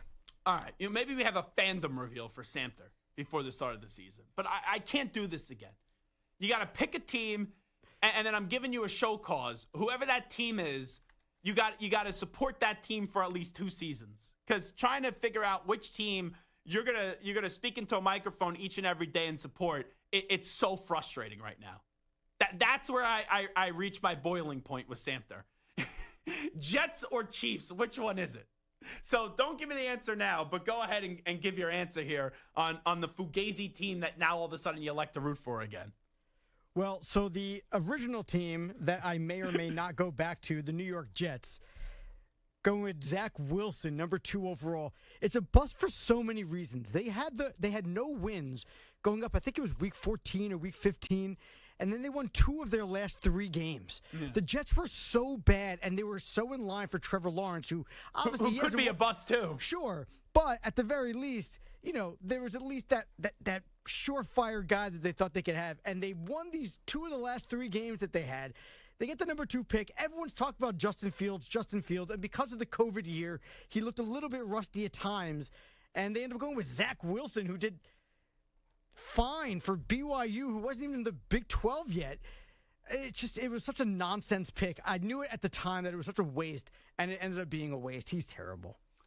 My answer is Trey Lance, because of all that the Niners traded up to get to the 3rd spot, and I think they originally wanted Mac Jones, who was also a bust, and then Kyle Shanahan got talked into Trey Lance, and they picked Trey Lance, and how quickly they gave up on Trey Lance. And now they've got some success, obviously, with Brock Purdy. That's the thing to me where I circle on it. It's Trey Lance, not only because the player didn't pan out, but also the capital that you gave up to get to the 3rd overall pick. You know what annoys me on social media?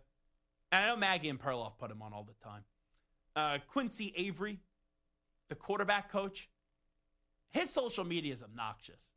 And that dude, he defends because, right, I think he trains Deshaun Watson. He defends Deshaun Watson out the wazoo. But he just commented on Anthony Richardson getting benched.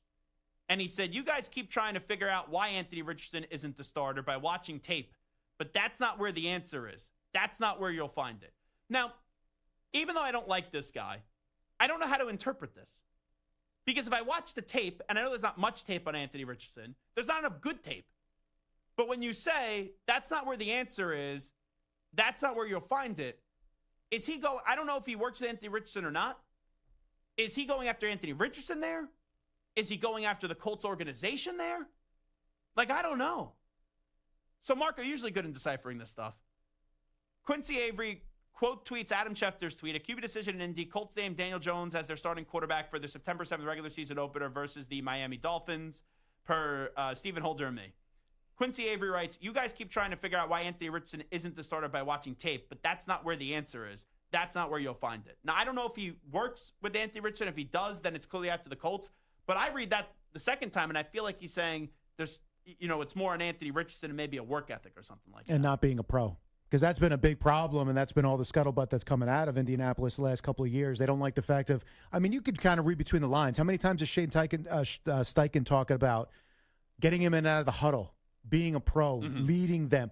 I think that's where the Colts have really been disappointed. They have not done a good job with this. They didn't know what they wanted to do with Anthony Richardson. You knew you drafted him. You knew it was a project, but you wanted to start him week 1, and then you pull. They don't know what they want, but I think they've been most disappointed with his inability to just grab the job and be a professional and lead the way you're supposed to lead as a quarterback. Now, I just searched Quincy Avery and Anthony Richardson, and this old tweet comes up from October 30th. We're failing young quarterbacks and players. Anthony Richardson is a hardworking, talented guy with a good attitude. Someone up there needs to figure it out. So who knows? But that's the only from October 30th, 2024. I don't think it dismisses what you just said because I've heard all those things as well. No, but I think that's the knock. If he's working with him, then it could be on the other side of it. Yeah. You guys are poking holes that he can't do all this, but he really can. So it's still coming from the same concept that the Colts don't believe he's doing what he's supposed to do as a quarterback, as a leader, as a pro. That's been their biggest problem. And I got to take a break, but let's be real. It's not like Daniel Jones has blown away the Indianapolis Colts. They were just looking for reasons not to start Anthony Richardson,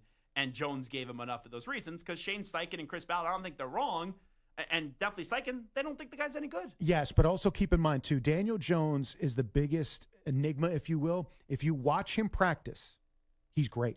And he had that one good He's got all the arm strength. He's got all the capabilities. He can run. He does everything you want until it's game time, and then he's indecisive. But when you watch him in practice, and you talk about leader, you talk about internet, he does everything you want him to do. He works hard. He does everything. He just is not decisive when it's time for the game, which is the most important thing and the fatal flaw of a quarterback. But you could be tricked real fast with Daniel Jones. The head coach of South Carolina, Shane Beamer, will join us next. Update time first. Here is El Capitan, Marco Belletti. Infinity Sports Network Sports Flash. Now, Zach, we just said it. There is a new sheriff in town for the Colts. All right, I'll start off by letting everyone know that Daniel Jones will be our starting quarterback this season. I thought the competition in training camp was great by both of those guys. I thought they both competed really hard, and it was good to see them cheering for each other and battling the way they did. And you guys heard me talk about the consistency, and that's really what I was looking for. Now, Shane Steichen going Daniel Jones over Anthony Richardson, number 4 pick in the 2023 draft. Steichen went on to say this won't be week to week. Jones is a starter, is the former first-rounder for the Giants, signed a 1-year deal with Indy in the offseason at $14 million, leaving Richardson now with a cloudy future, but he's not about to give in. But you got to respect the decision. I feel like he's a better fit for the team, better fit for the outcome of us winning. So you just got to respect it and just keep working. That doesn't undermine any other work I've been putting in. Doesn't say that I haven't improved. I'm proud of the improvement I've made. Shane is also proud of that. So you just got to keep stacking on that. Just keep getting better. College football, C.J. Carr is your starting quarterback for Notre Dame. In baseball, the Cubs lead the Brewers 6-4. They're in the top of the 8th. Willie Castro with a 3-run shot for Chicago. I'm Marco Belletti. Hey, like us on Facebook. Our handle is INF Sportsnet. That's INF Sportsnet for our Facebook page. This is the Infinity Sports Network.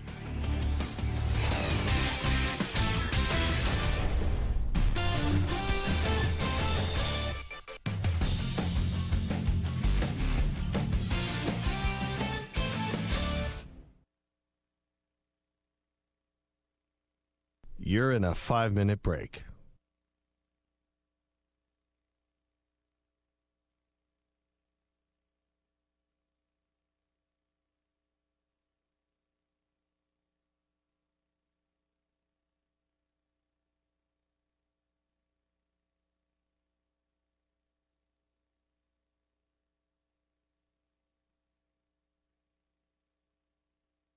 Four minutes, 30 seconds remaining.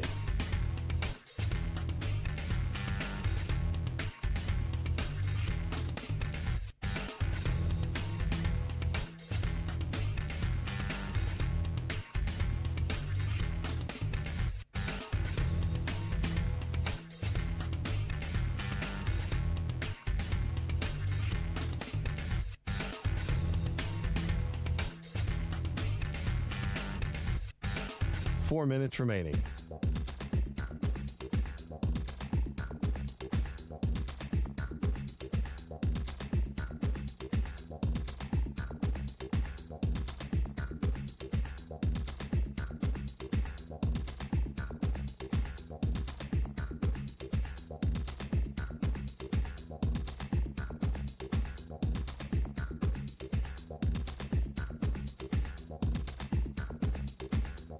Three minutes, 30 seconds remaining.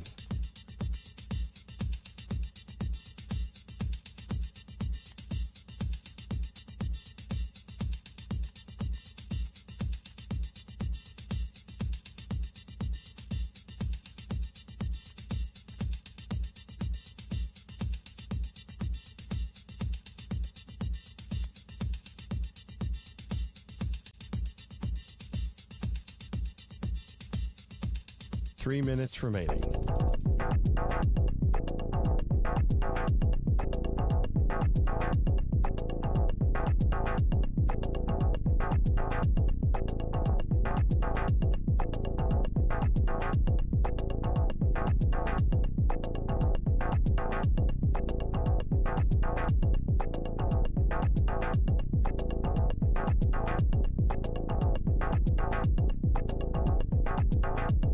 Two minutes, 30 seconds remaining.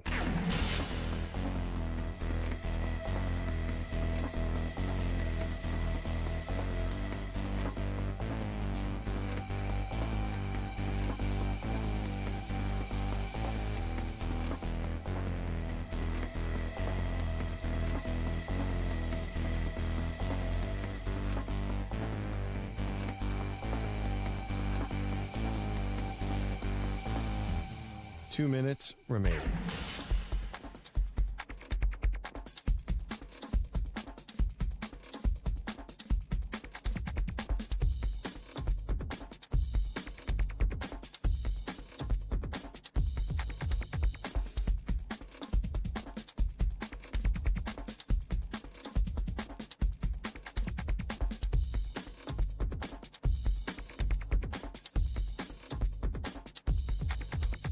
1 minute, 30 seconds remaining.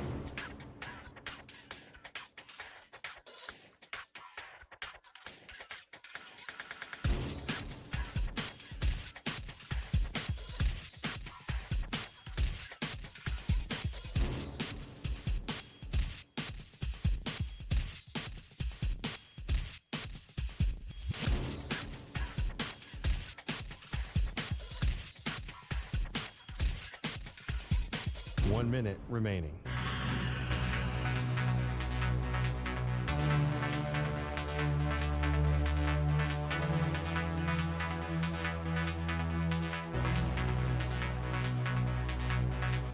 Forty-five seconds remaining.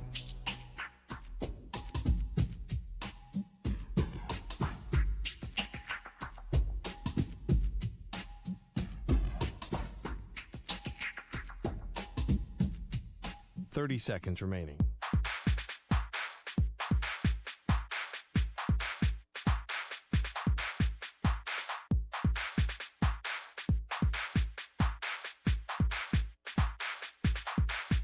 Fifteen seconds.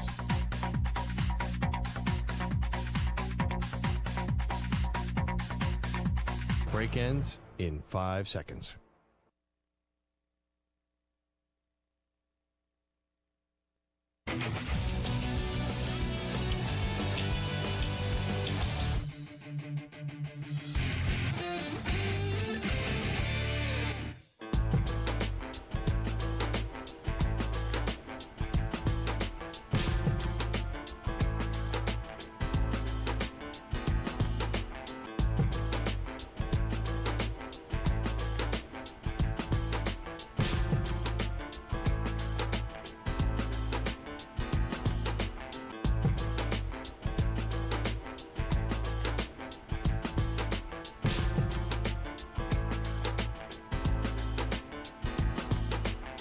Welcome back to the Zach Gelb Show on the Infinity Sports Network.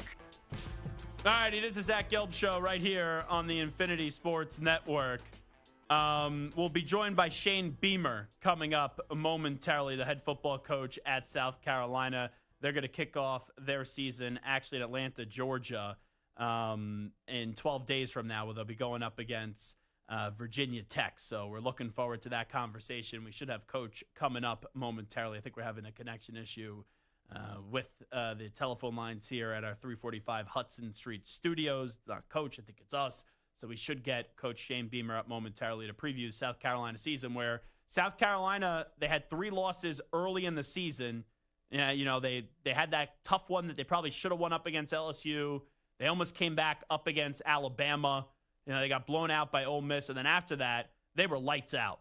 And they were arguably the hottest team in the country at the end of the season, and unfortunately, they just didn't make the college football playoff, and this is a big season for them. You look at their schedule, they got Virginia Tech, SC State, Vanderbilt, Missouri, Kentucky, at LSU. They play Oklahoma. They have Alabama. They're at Ole Miss. They're at A&M. They play Coastal Carolina. They wrap up the season up against Clemson, so we'll see if they can build off that momentum that was established a year ago. And they're one of those teams, it is definitely college football playoff or bust when I look at South Carolina, and they should have a very good season. I wonder if they can do more than that.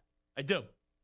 I wonder if it's not just, hey, what's going on in terms of can you make the college football playoff? Can you win the SEC? Because everyone's going to say they're going to talk about Texas. They're going to talk about Alabama. They're going to talk about Georgia.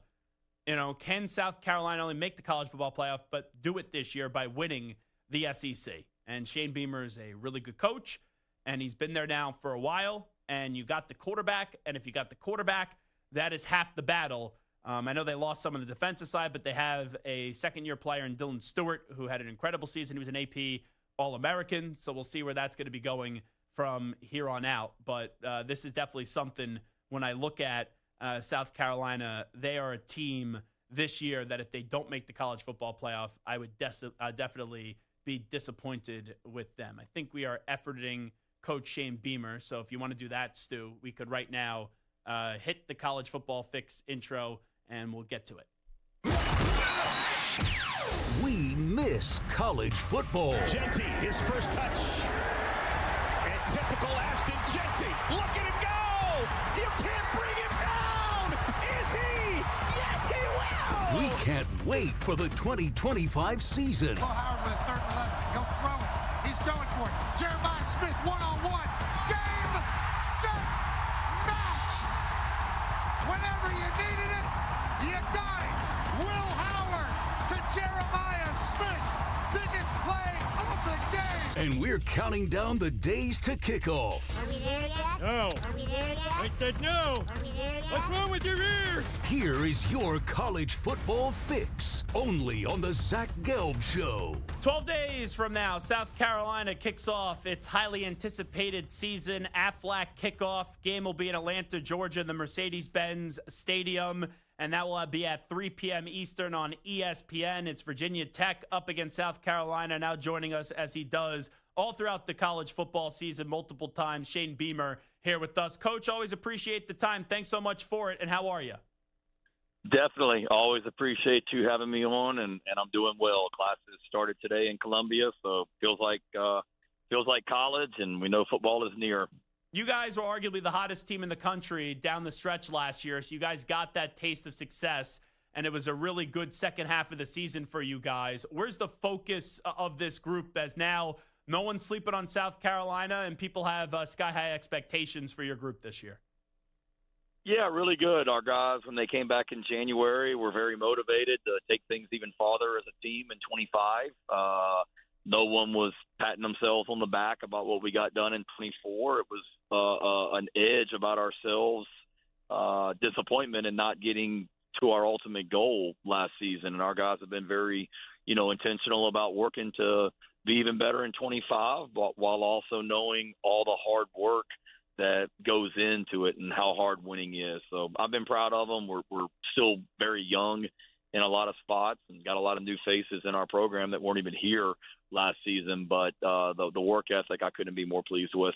And you got a tough group, and I know it's SEC play, but with some of the losses you guys suffered, I thought you should have won the LSU game. You guys got screwed by the officials. All right, you got blown out by Ole Miss, and then you lose by 2 points to Alabama. I was curious if that was going to break your team. Why was the group not only able to recover last year, but then soar and fly down the stretch of the season?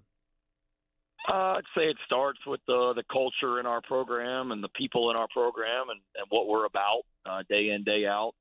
My dad used to always say when he was coaching that, as a coach and as a program, you're working every day for the crisis, meaning that, there's going to be adversity that comes up throughout the year that may be a crisis on the outside, but if you have the right people and you have a strong culture, you can overcome that by the work you put in when things are smooth, if that makes sense. And then you go back to the young men that we had on the team last year, but especially the leadership. We had a lot of older guys on our team last year that were very invested in South Carolina football and were very purposeful about getting things right. And we knew how close we were after some of those tough losses and that we just needed to continue to improve and get better, and that's what we did. Shane Beamer here with us. Potential means you haven't done it yet. Last year, we saw the potential of your quarterback, and it translate onto the field. He was awesome. How do you kind of look back at what Lenore Sellers did a year ago, and what did you challenge him this offseason to get even better at? Yeah, I think when you look back at him last year, it was a guy that just was very young and inexperienced. He hadn't started a game in college until last year, and he had some injury issues. He didn't play the entire game against Kentucky because of an injury. He missed half the LSU game because of an injury. He missed the entire Akron game in Game 4 because of an injury. So he was very inexperienced the first half of the season. But then once he got healthy and was able to stay healthy, you just watched the way that he improved. We lost Ole Miss at home, but then he takes us on the road to Alabama. We almost have a chance to win that game in Tuscaloosa. It comes down to the final play and beat Oklahoma the next week and didn't lose again the rest of the season. And a lot of that was because of the way that he improved and got better as the year went on. And then with him this offseason, it's just understanding how much better he can get and continuing to become more and more knowledgeable about the offense and get some fundamental things cleaned up at the quarterback position and just continuing to be the person and the leader that he is. And that's exactly what he's done. And we know that the future looks bright for your program, and it's a testament to what you've built the last few years. We know that He got a lot of offers this offseason. The fact that he stayed, how did you kind of go through that process, and were you ever afraid that you were going to lose Lenoris this offseason? I wasn't, and maybe I'm naive to what's going on around me, but it was kind of one of those, like, why would you leave? I understand there's financial things at play. I get that, but you're talking about a guy that's from South Carolina that loves this place. He's happy here. He's got a good team around him. His brother's a freshman receiver on our team right now. Don't mess with happiness. And, he knows that short-term, long-term, this was the best place for him. So we had conversations, just kind of where his head was. And a lot of those conversations were more just because we had to hire a new offensive coordinator. So he and I were having conversations about that. But really for him, he spent more time trying to get great players to come here and play with him than he spent looking to go somewhere else and play. What do you say to people that are iffy about your team being a college football playoff team, or say, hey, maybe even South Carolina could make the college football playoff, but they won't win the SEC? Because it feels like everyone still tries to put limitations on what South Carolina could do from the outside. Yeah, I've been very adamant about there is no ceiling on our program. We've beaten the top teams in the SEC in my time here for the most part at South Carolina. We've shown we can compete against the best, and we have what we need to be successful here from a resource standpoint, from a recruiting base standpoint. We understand that we play in a league that, you may not win the league, but if you're one of the top half in this league, you're one of the best teams in the country. And you just look at strength of schedule and who we play in this conference. It's awesome. And what I would say to those people is, we know we have a lot of work to do, and we have a big challenge every single Saturday when we suit up. But we have what we need here to be a top team this year, and not just this year, but down the road and long term as well. Give me a little bit on your defense. I know you lose Kyle Kennard to the NFL, won the Nagurski Trophy last year. You have a pair of AP All-Americans on the defensive side of the ball, and there are big expectations for what Dylan Stewart did last year. Yeah, lost a lot. We lost our top 4 defensive tackles, we lost our top 3 linebackers, and we lost our starting corner and a starting safety in Nicky Manwari that's with the Seahawks now. So we've got to replace the middle of the defense, and those are big losses. But we've recruited well there. I'm excited about some young freshmen that we have. I'm excited about some guys we've brought in from the transfer portal, and we bring back the bulk of our secondary. We're certainly going to be athletic in the secondary. When you have a pass rusher like Dylan Stewart, that's a great starting point. And I think we got a lot of guys on defense that they hear the talk out there about all the guys we lost on defense and how are we going to be as good. And I think they certainly have a chip on their shoulder to go out there and show that, we've played good defense around here at South Carolina since I've been here, and nothing is going to change this year either. Well, Coach, good luck. I know it's a cool way to open up the season. Neutral site game up against Virginia Tech in Atlanta, Georgia, part of the Aflac kickoff series. We appreciate the time, and good health and good luck this season. You got it. Looking forward to it. Go Gamecocks. There you go. Shane Beamer joining us on the show. And I was running out of time there, but I was just reading something that their new offensive coordinator, Mike Shula, was on the staff last year, but Dal Loggins is now the head coach at Appalachian State. When Mike Shula watches film with his offensive players, especially the quarterback, if they don't do something well, he makes them go into their office, and he has fake poop on his desk, and he makes them bring the poop into the film room and goes, hey, you guys just took a crap right on my desk, and then he makes them go get it. So what a job by Mike Shula.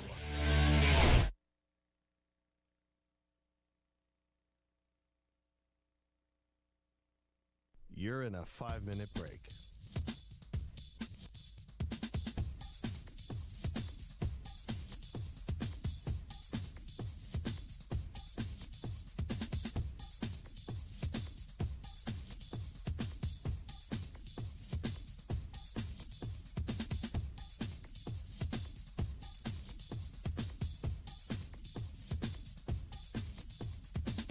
Four minutes, 30 seconds remaining.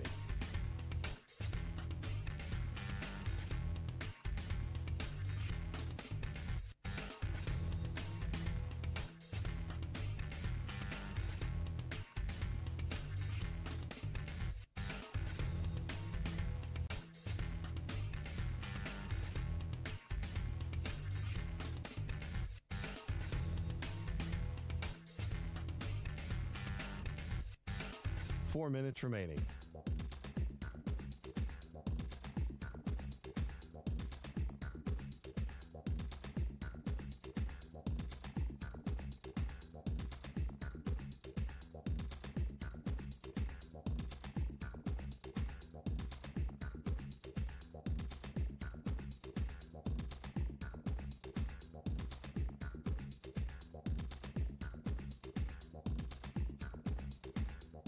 Three minutes, 30 seconds remaining.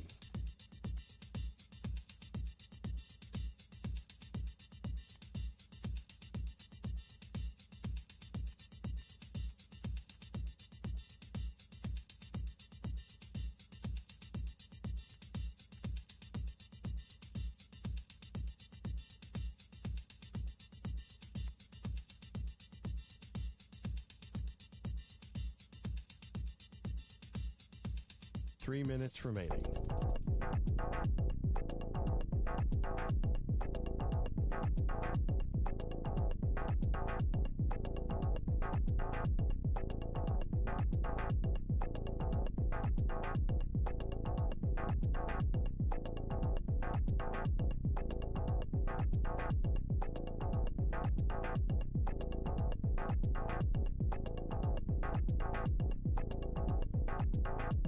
Two minutes, 30 seconds remaining.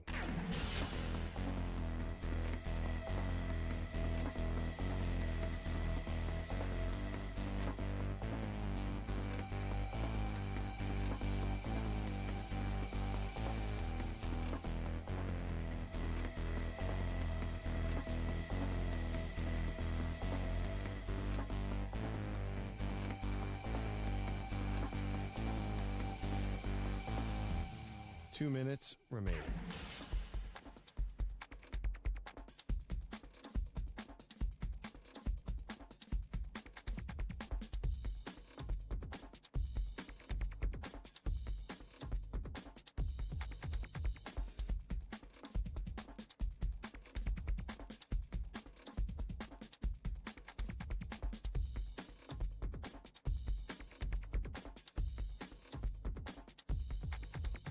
One minute, 30 seconds remaining.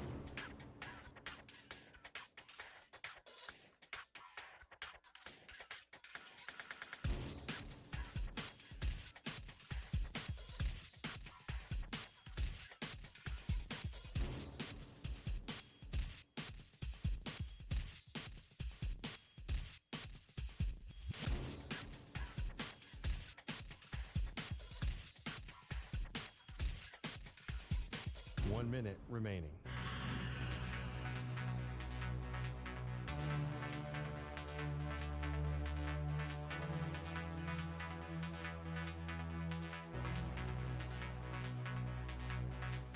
Forty-five seconds remaining.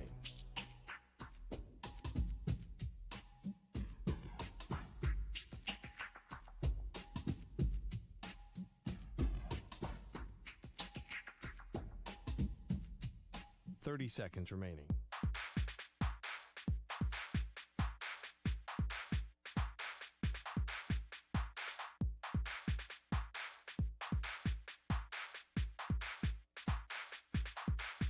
Fifteen seconds.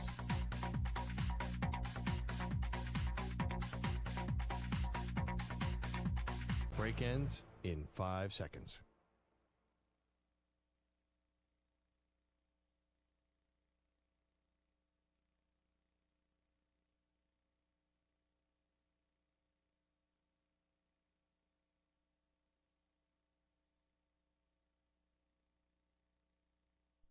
To infinity and beyond. He's live. He's nationwide. This is the Zach Gelb Show.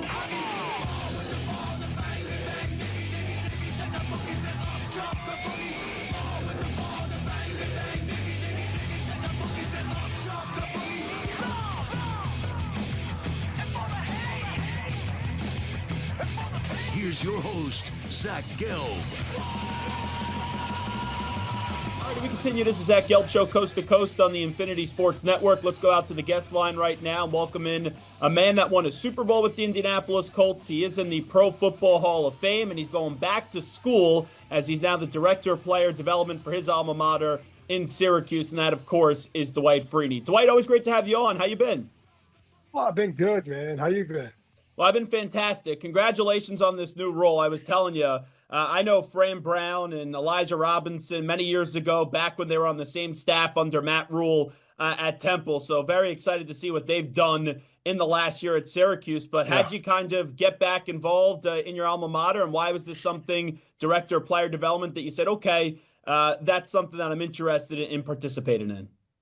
Well, first of all, I think is just the type of man that Fran is. He's, pretty much keep it real, and tell you exactly how he thinks. And I do love that.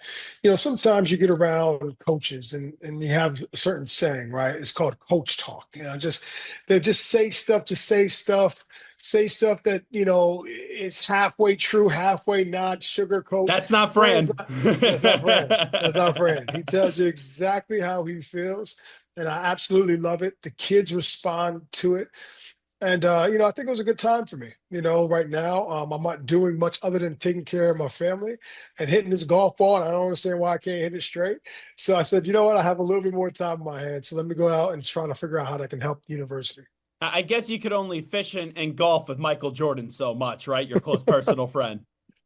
Yeah. You know what? I mean, I don't think that stuff ever gets old. But when you're not hitting the ball good, man, it's good to have something else. So how did you become so close, by the way? I know we talked about your relationship with Michael before, but how did you guys become so close through the years? Well, one of his best friends back in the day used to live in Indianapolis. And so in the off season, back in 2003 or 4, when he had an off season and I had an off season at the same time, they would call me, the young kid, the best friend would call me, and then I would hang out with MJ. I got invited to his golf invitation in 2023. So that was that's 2003 actually. So that's where I met him first, and the relationship grew from there.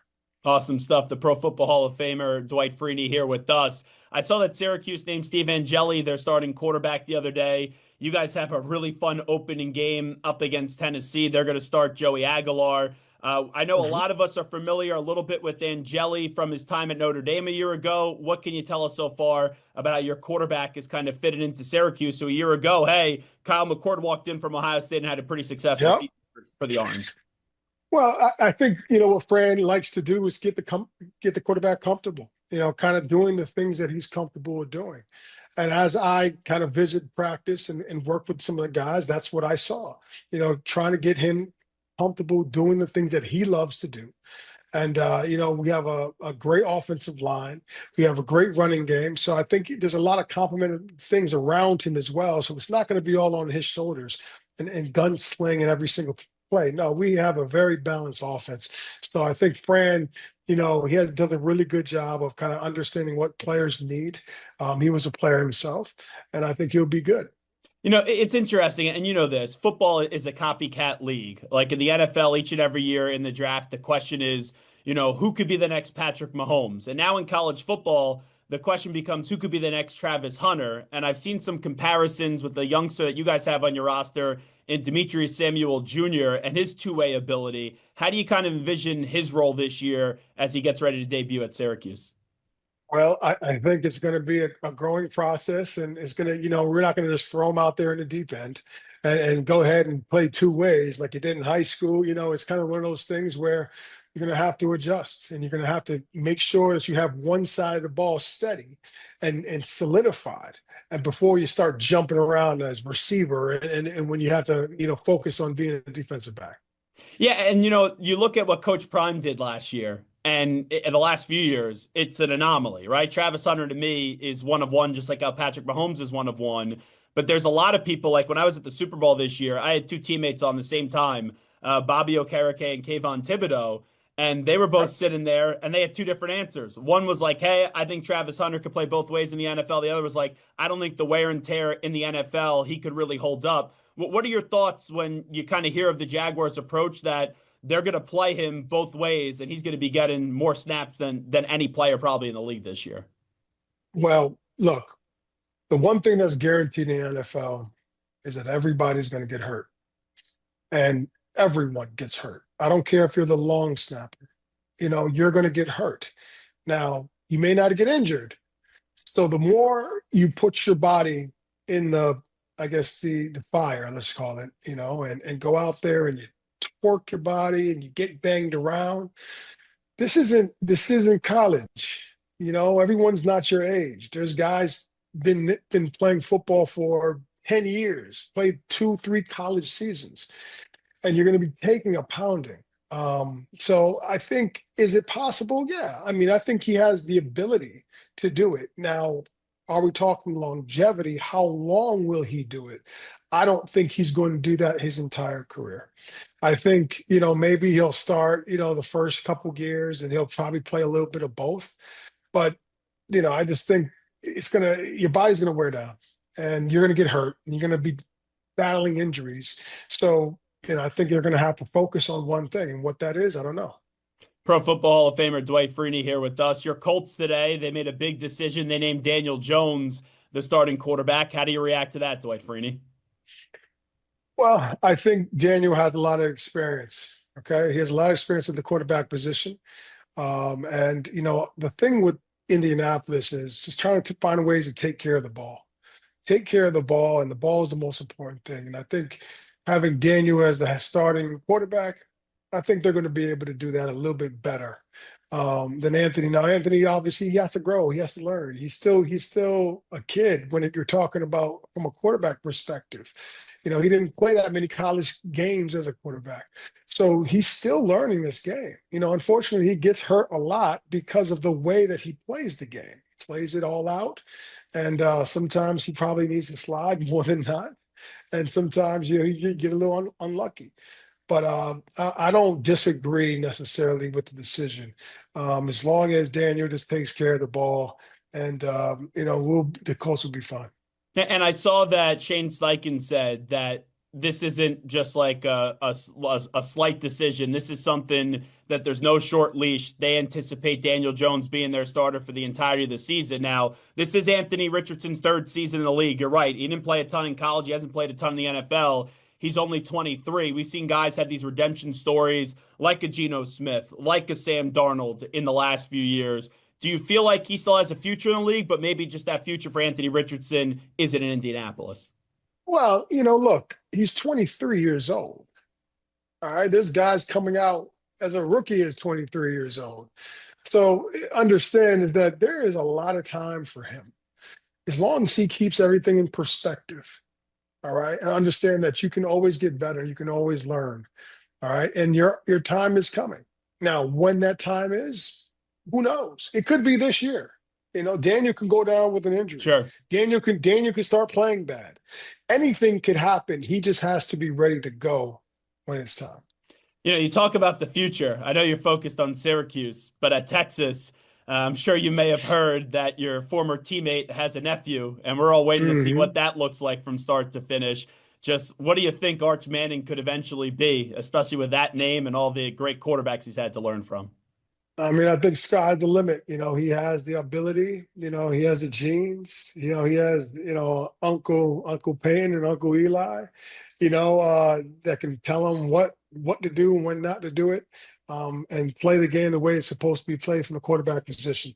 So I think that having that type of surrounding, even talk about, Pops, Archie, having that type of surrounding you as a college player, you are completely blessed and have a big advantage.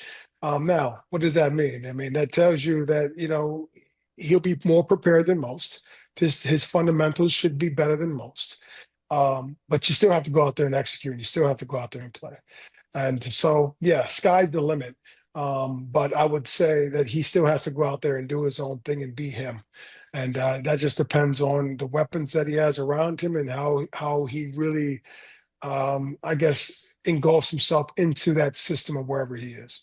And I know his grandfather made it clear a week or two ago that this wasn't going to be just 1 year starting and then off to the NFL. He'll thinks he'll be there as a starting quarterback for 2 years. But that being said, there's a producer around here that I work with. He's a big Colt sycophant. We call him Hot Take Hickey. He's devastated today because he took all the bait with Anthony Richardson. And the moment I saw him today, he said the march for Arch has already begun in Indianapolis. Could you ever envision Arch Manning quarterbacking the Colts one day? You know what, man? Anything is possible. I promise you. Hopefully it's not coming up anytime soon. That means the Colts is probably playing bad.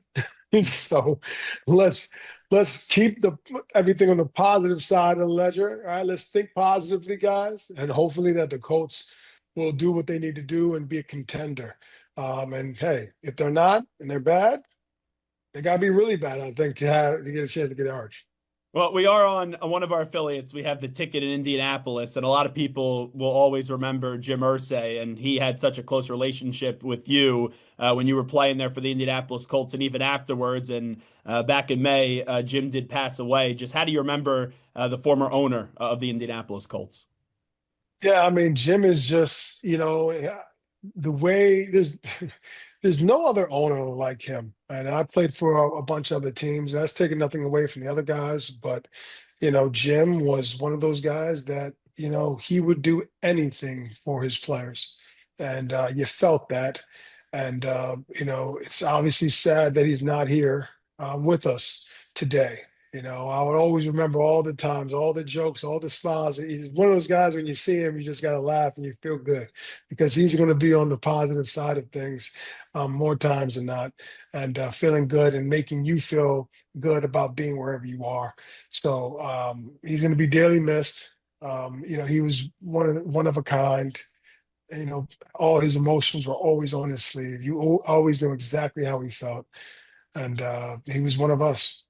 And I'll tell you, Dwight Freeney, the Pro Football Hall of Famer, is here with us. I grew up, I still am a Patriot fan. So those Patriot Colts games were epic. And early on, you guys struggled to get over the hump with the 2 playoff losses. And then you guys had that comeback that still annoys me back in 2006 at halftime. I was already booking my tickets as a youngster through my dad, getting ready to go to Florida. You'll be fine. You guys won enough. You'll be fine. Yeah, but that one, because it was up against the Colts, did annoy me. But I was talking about this the other day because now, right, Mahomes in the NFL is playing the role of Brady. The Chiefs are playing the role of the Patriots, and the Bills kind of get that feeling of what you guys were going through. You guys broke through. Do you feel like it's inevitable that it's just Buffalo's time and eventually they'll have their moment like you guys did back in 2006? I don't think anything's inevitable. You got to earn everything. And you got to fight and scratch and claw. And the Bills, they're looking good. Every year they look good. Every year I'm like, man, these guys are getting better every year. And Josh is getting better every year. Now, does that mean it's going to be their year? Who knows, man? Flip a coin. You never really know. Because, you could do great in the regular season and then the playoffs, all of a sudden, do nothing. Some of our best years in Indianapolis, we were like 14-0 going into, and then, all of a sudden we lose the first round. So we don't know what's going to happen here. The Chiefs, they may lose in the first round, and then Buffalo might win, or you never know. So I think they're moving in the right direction. All right. I think, they continue down this track. I think eventually they'll win one. When that is, I don't know. Buffalo, think about it. Back in the day, when my man Bruce Smith was playing for Buffalo, they went to 4 Super Bowls and didn't win and lost them all. So, that's my point. You don't know what's going to happen. I just know they're trending in the right direction. Why were you guys mentally tough enough to overcome all that adversity and have that comeback? And then you got to the Super Bowl and you guys were able to touch that Lombardi. Well, I just think that you have to, trust what you know. And for us, we always stay in the moment. We don't look too far ahead. We don't look back. We stay in the moment and really deal with what's important in the moment now. All right. And, in that particular game that you're referencing, yeah, we were down. But, for us, we've been down before and we understand how to come back. That's just built in our DNA. And that's all what we've always done. So yes, that particular year was a great year, obviously, because we were able to channel all those things that we always knew that we had within us, and it worked out in the right time, and the ball bounced the right way, finally at the right time. All right. Sometimes the ball doesn't bounce the right way. You could do all you want and have mentally tough all you want, but sometimes it just isn't your time. I also want to ask you about a former teammate of yours. Later on in your career, you made your way out to the Chargers and you got to play with Phillip Rivers. We just saw Antonio Gates go into the Hall of Fame. I talked about you getting snubbed, not in right away. Gates got snubbed as well, but eventually you get in, and then it's obviously worth it. With Phillip Rivers, I think it's going to take some time. I don't think he's going to get in on the first ballot next year, but to me, he's definitely a Hall of Famer. 6 all-time in passing yards, 6 all-time in NFL history in passing touchdowns. Do you share that same sentiment as I do, that he'll get in the Hall of Fame one day? I mean, absolutely, without question. Without question. It's always a tough thing. It's, obviously, everybody wants to be first ballot, right? I think I had a great career. I wanted to be first ballot, wasn't in the cards. Okay. I'm not the one who votes. And the people who vote, they decide what they decide. I know looking back on it, I'm great. I'm feeling good because once you get there, no one there cares if you were first ballot or second ballot. More or less, people who really care is either you, the individual, like, oh, I really wanted to have that on or everyone else outside of that room of 382 guys. So as long as you get in the Hall of Fame, you're one of the guys. Doesn't matter when you go. We'll embrace all the guys the same way. This is you're coming home. So Phillip, it's gonna happen. Who knows? It could be this year, could be in 5 years. I don't know. But I think he deserves to be there regardless.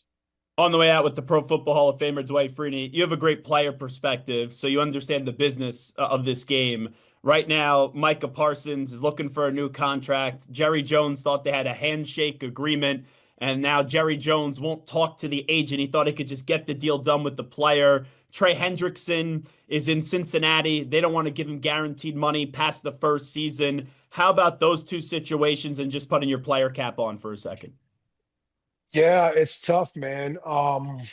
There's always another side to this thing, and I think fans just need to understand that it's, yes, we love the game and we want to play the game to its fullest. We also want to be there for our teammates, absolutely. But we're also running a business and we have a family to take care of and a future that we want to make sure is right. And I think sometimes people lose sight of that. And it's unfortunate, but it's the truth. I think both of those guys are worth every penny. But it's also, the decision by the team. The ownership have to make the decision what's best for their team. And if they feel like, Hendrickson and Micah isn't worth the number, it's their prerogative. Somebody's going to pay the number. Let's just be clear. So they're going to get their money if that's the number that they want, regardless, somewhere. If not there, somewhere else. All right. But in the end, it's a business on both sides, and both sides have points that they're right, and it is what it is. You just have to go through it, and you have to negotiate it, and hopefully, they do the right thing. I want to see Micah stay in Dallas, and I want to see Hendrickson stay there. But you never know, man. It's just one of those things. You wish it didn't happen, but it happens all the time. Last thing I'll ask you, and then we'll let you run as we wrap it up with the Pro Football Hall of Famer Dwight Freeney. Just circling back to Anthony Richardson with the news that he didn't win the job today. You being one of the great Colts of all time, what would your message be to him as he gets ready to go through this season? Yeah, I mean, similar to what I said earlier, it's just, look, you just have to stay focused. And these things happen. It's how you react to that adversity, how you bounce back when, things aren't looking bleak. That's what's going to happen here for him is, look, you can't get too down. You're 23 years old. You have your whole entire career still ahead of you. You don't have a lot of experience at the quarterback position. You never did. So understand is that learn. Right now is the time to soak it in and learn. And I promise you, he will have an opportunity again to be a starting quarterback without a doubt. If not there, somewhere else. Just be ready when it happens. There he is. He's the director of player development now at Syracuse. His golf game's been a little bit inconsistent. Don't get too upset with that. My driver's been good this summer. My irons have been complete garbage, and it's the most frustrating thing in the world. Exactly. So, hey, Dwight, good luck this season with Syracuse. We appreciate you jumping on board today. Exactly. Take care. There you go. Dwight Freeney joining us on the Zach Gelb Show on the Infinity Sports Network. We'll take a timeout. I did throw out Arch Manning potentially being an Indianapolis Colt. Well, Arch Manning, we have audio for you next. I guess he was just doing a media availability, and it was brought up to him about his grandfather's comments that he will definitely be back at Texas next year, and he's not just going to go right to the NFL right away. We'll tell you how Arch Manning responded to that next. You're in a 5-minute break.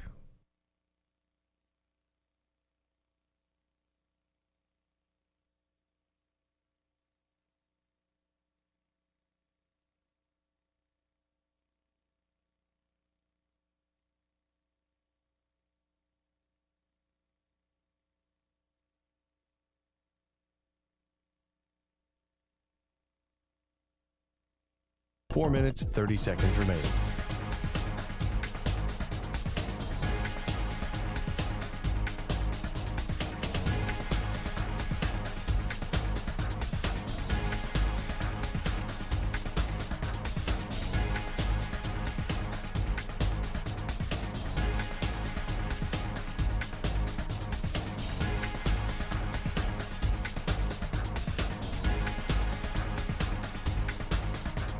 Four minutes remaining.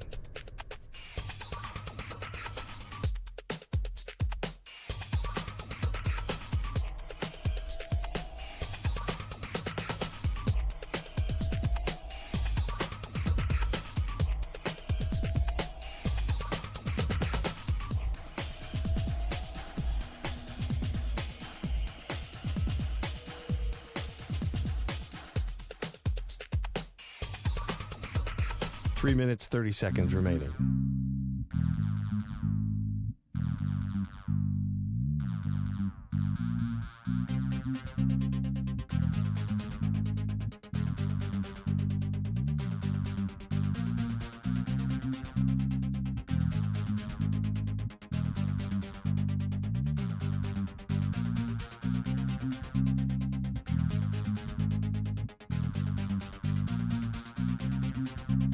Three minutes remaining.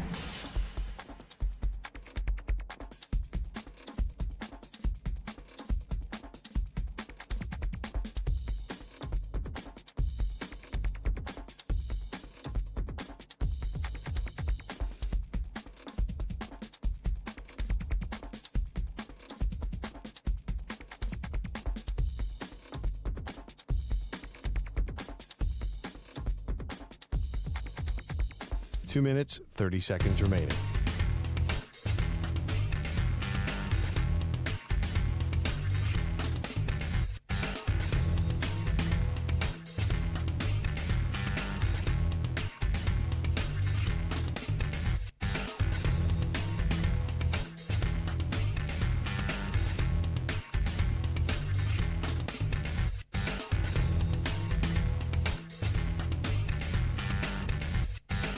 Two minutes remaining.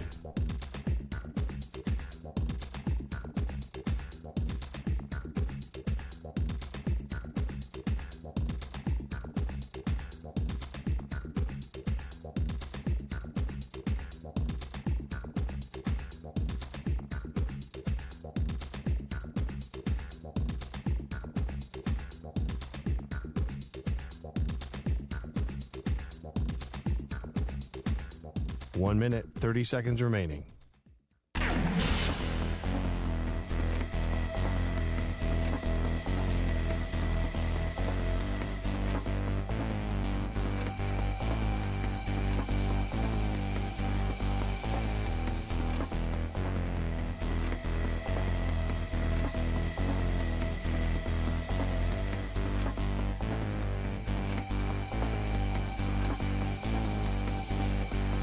One minute remaining.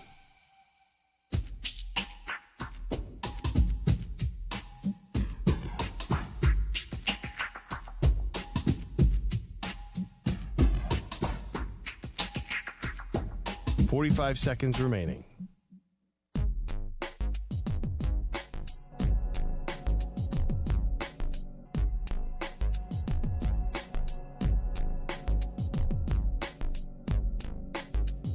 Thirty seconds remaining.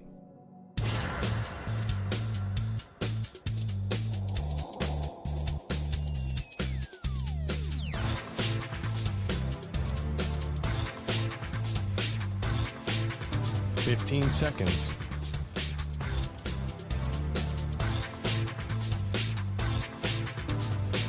Break ends in 5 seconds.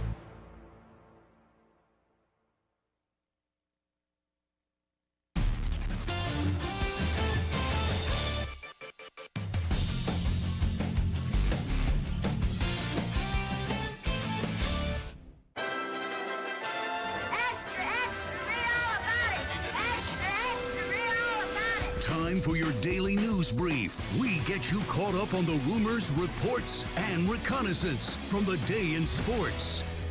All righty, this portion of the Zach Gelb Show on the Infinity Sports Network is brought to you by Wesley Financial. Stuck at a timeshare and want out? Contact Wesley Financial Group now and get a free timeshare exit information kit at wesleyfinancialgroup.com. So, I remember a little while back that Archie Manning comes out and he basically says that Arch is going to go back to Texas next year and he's going to forego his NFL draft eligibility and taking it up on that for the 2026 season, and he's going to go back to college after the season. And I thought that was calculated by the Manning family, right? You have the patriarch of the family say Arch is going back to college next year. Therefore, there's no NFL questions, and you nip it in the bud. And then if Arch goes on to have a Heisman Trophy winning season, a national championship season, those questions will pop back up. And I really thought, okay, when Arch was going to speak, not Archie, but when Arch was going to speak, he was going to say, yeah, my intentions are to be here next year, and I agree with what my grandfather said.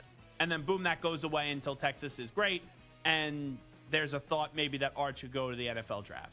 Well, Arch Manning was speaking to the Texas media today, and here's what he had to say about his grandfather's claim that he's not going to the NFL next season. Yeah, I don't know where he got that from. He texted me and apologized about that, but I'm really just taking it day by day right now. So he's just taking it day by day right now. He didn't say, hey, my grandfather is right, my grandfather is wrong. He just goes, I don't know where he got that from. He texted me and he apologized. That's giving you the feel that, right, the grandfather's wrong.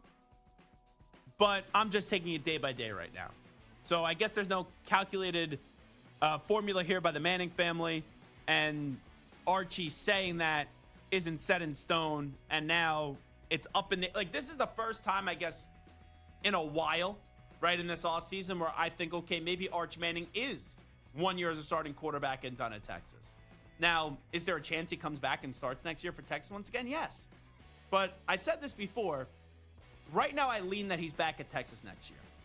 But if this guy wins a Heisman Trophy or wins a national championship, you're going to be the number one pick. Like, for example, let's just say you don't win the Heisman, you win the national championship. Number one pick. If you win the Heisman and you lose in the semifinal, you'll be like Cooper Flagg did, right? Player of the year, lost the semifinal, Final Four. You're going to the draft because you'll be the number one overall pick. And him refuting his grandfather's claim makes me just say for a second, I thought he was going to go back, but now I truly don't know. We'll keep it moving. Nick Saban. I guess we'll address all the old comments before. Greg McElroy said he had a source told him that he wouldn't be surprised if Nick Saban came back to coaching. Here was Nick Saban on Greg McElroy's comments about his potential return. Coach, what do you say to the rumors that you are returning to the sidelines to coach? You know, I don't know where that came from. You know, Greg McElroy played quarterback for us, and if he'd have done something like that when he was a player, he'd have got his ass kicked. So Saban using humor there, but not really answering the question. And I know he used humor when he did that Fox News interview, and he's like, oh, well, my old job was more fun than my current job when Miss Terry has me run the sweeper now. But then he did go on to say, and that part wasn't in the viral Fox News interview, most people didn't see it because they didn't put it in there, where Nick Saban said, I don't see myself going back to coaching right now. So he uses humor there, that's not dismissing the story. Now, maybe there was more to that. I don't know, but that's the only part that I really saw from his media availability. I've said this before. I'll say it again. I don't think Nick Saban's come back to coach college football. The NFL, different story. And there's been rumors about him going to Cleveland. I would say, who says you can't go home? Maybe a little reunion with Miami, especially with the state of the Miami Dolphins, and I think it's going to be poor this year. So I look at Nick Saban. If he's going to come back and coach, I think it's on an NFL sideline. How about Nick Saban's last stop as a head coach, Alabama? Well, Stephen A. Smith was on ESPN today on First Take, and he thought that Alabama maybe should have hired Coach Prime, Deion Sanders, instead of Kalen DeBoer. Go ahead. Just imagine if he was in Tuscaloosa. What if instead of DeBoer, it was him coaching Alabama? What if it was him coaching at Texas A&M with that oil money? What if he was coaching at some place like Florida? What if Florida State had gone with him? Not to say their coach didn't do a damn good job at least a couple of years back, but my goodness, that's where he wanted to go. He desperately wanted to go back to Florida State, but they didn't want him. And so when you look at it from that standpoint, I'm just saying to myself, him and the SEC, they miss Nick Saban in Alabama. You know this, Paul. They miss Nick Saban. You know, and when you don't have him, you can't have somebody that brings a finesse style of game, you understand, to Alabama. That's meat and potatoes, y'all. That's steak and potatoes for breakfast. This is what we're talking about here. Hogs up in there, right? We don't see that. We didn't see that with DeBoer. I thought they were considerably softer, and I'm not going to lie to you. I would not have minded at all if Alabama changed course and they brought somebody like Prime Time to Alabama. That would have been spectacular. And I think it's something they still should consider down the line if this season is a repeat of last season. Do me a favor. Play that for me one more time, Stu. I need to hear that one more time. Just imagine if he was in Tuscaloosa. What if instead of DeBoer, it was him coaching Alabama? What if it was him coaching at Texas A&M with that oil money? What if he was coaching at some place like Florida? What if Florida State had gone with him? Not to say their coach didn't do a damn good job at least a couple of years back, but my goodness, that's where he wanted to go. He desperately wanted to go back to Florida State, but they didn't want him. And so when you look at it from that standpoint, I'm just saying to myself, him and the SEC, they miss Nick Saban in Alabama. You know this, Paul. They miss Nick Saban. Right, we could pause it there. And when you don't... I just wanted to get all the schools correctly. Number one, I would follow up with Stephen A. Did you even know that Kalen DeBoer went to a national championship game at Washington? Did you know that? Then number two, let me go through all the schools he just mentioned. Texas A&M. I can't say Mike Elko's a bad hire yet. They were solid last season. And also, just because you have all that money doesn't mean that you're going to be good. Jimbo Fisher's perceived to be a really damn good coach. He won a national championship at Florida State. He had all that money at A&M, and what happened? He stunk. Florida, fair. I'll give him Florida. I find it funny the one that he defended the most was Florida State. And he goes, oh, Mike Norvell had that one good season. He had two good seasons, but really one that you really remember. But now Florida State's not in a good spot. And I just find it interesting. And I know Stephen A., he's obviously more than a basketball guy. Like, people just saying, oh, he's just a basketball guy. That's stupid. I see that on social media. He talks all the sports on First Take. But he's not a great college football guy. He's just not. I know that he has to talk about everything. He's not a great college football guy. Because if he was, he would have made the point that I made when Auburn was hiring Hugh Freeze. Because I was the one at the time that said, oh, instead of hiring Hugh Freeze, I would much rather go and get Coach Prime. And I've been saying for years when he was at Jackson State that I wanted to see Coach Prime in the SEC. But to go after Kalen DeBoer here, Kalen DeBoer was a home run hire. I know last year they didn't make the college football playoff. They didn't. But Kalen DeBoer went to a national championship game at Washington. So him thinking that Coach Prime would have been a better hire, what are we doing? And I'm not taking anything away from Coach Prime. I'm a Coach Prime fan. He took over a one-win program that won 4 games. It was miraculous, right? And then last year, they were on the verge of going to a Big 12 championship game. And you lost to Kansas. Okay? So even though Coach Prime has done miraculous things and he's improved the state of Colorado, let's not act as if Coach Prime is a better coach than Kalen DeBoer, who Kalen DeBoer at Washington, when they were in the Pac-12, and Colorado's in the Big 12. But when he was at Washington, Kalen DeBoer took him to a national championship game. National championship game.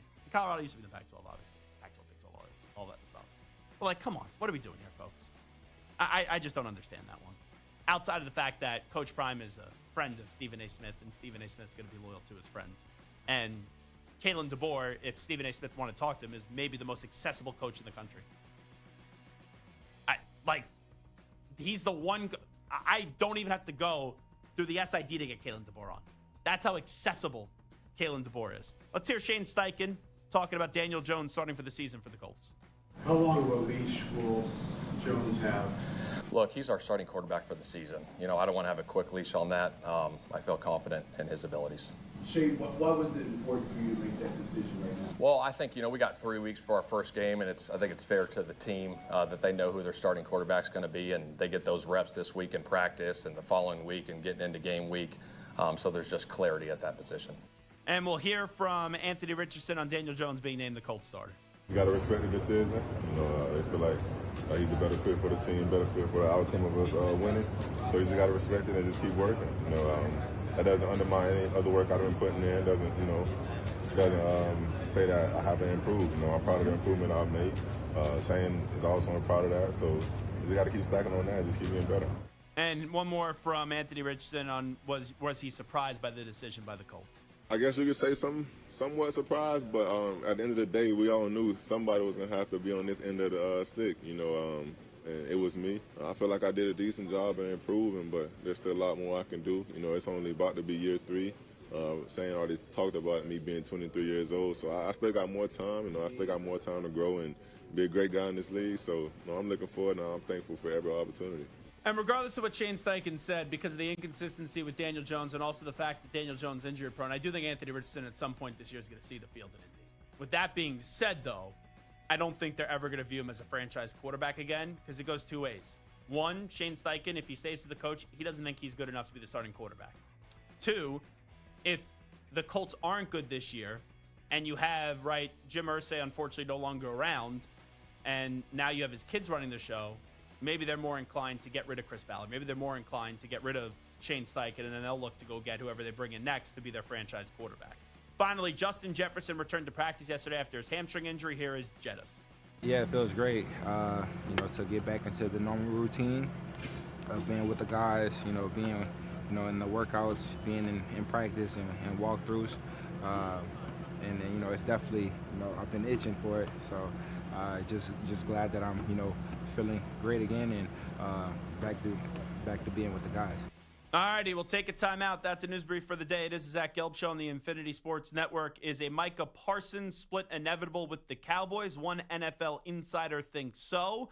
And also, the Dolphins continue to be in a messy spot. The latest from Dolphins camp, as it's been an offseason full of Dolphins drama. Update time first. Here's El Capitan, Marco Belletti.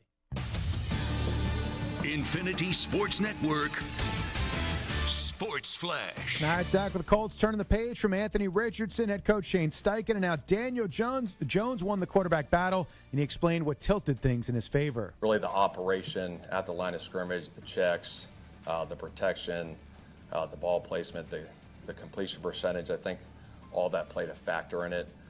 I think Daniel did a great job doing that, and I think AR has made strides in that area. But I do feel that, he still needs to continue to develop. Meanwhile, Aaron Judge only a DH since coming back from an IL stint for a right flexor strain. Unclear when he can return to the field.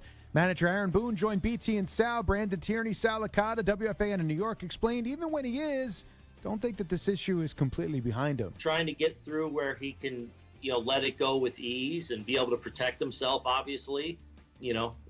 I don't think we're going to see him back to throwing like he normally does at any point this year, but that's okay too. But we got to feel like he can go out there and be able to protect himself and represent himself. Cubs race the Brewers 6-4, game 1 of 2. Owen Casey, his first career homer, knocked in 3. Willie Castro, 3-run blast. And C.J. Carr is your starting quarterback for Notre Dame. I'm Marco Belletti. This is the Infinity Sports Network. Follow us on Instagram. Our handle is Infinity Sports Network. That's Infinity Sports Network to follow us on Instagram.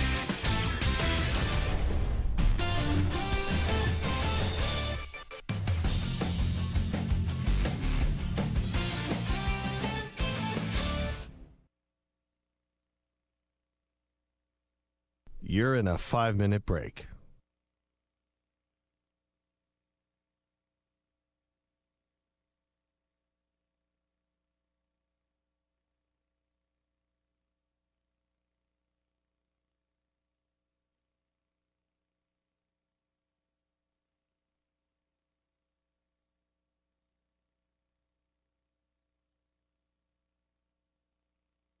Four minutes, 30 seconds remaining.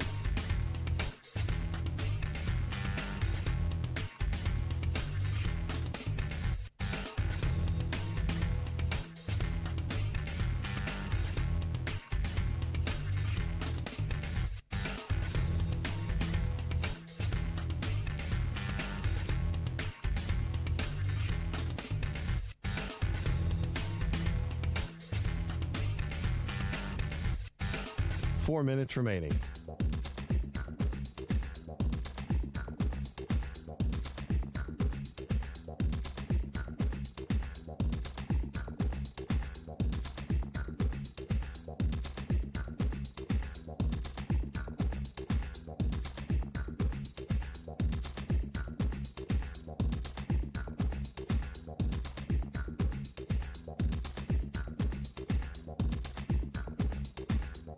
Three minutes, 30 seconds remaining.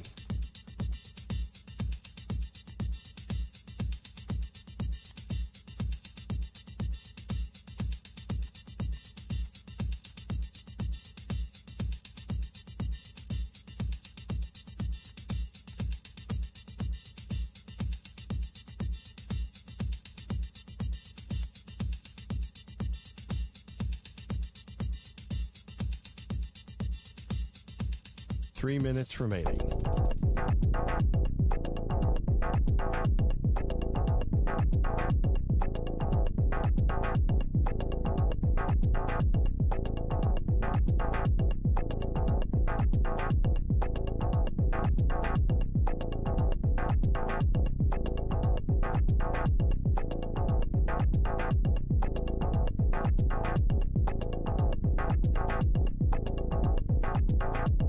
Two minutes, 30 seconds remaining.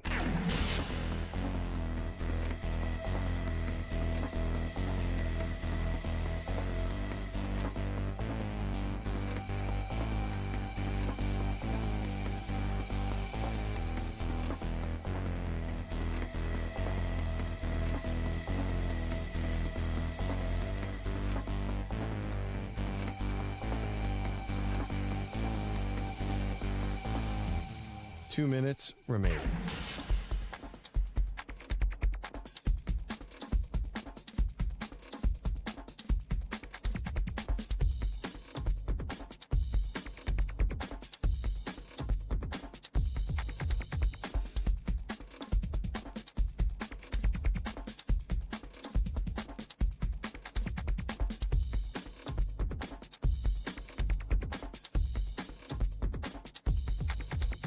One minute, 30 seconds remaining.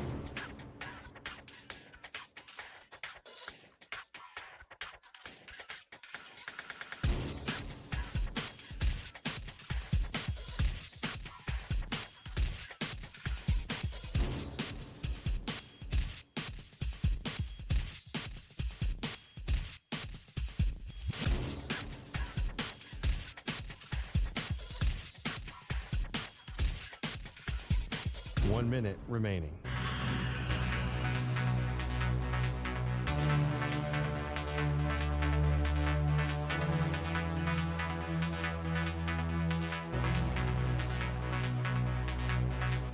Forty-five seconds remaining.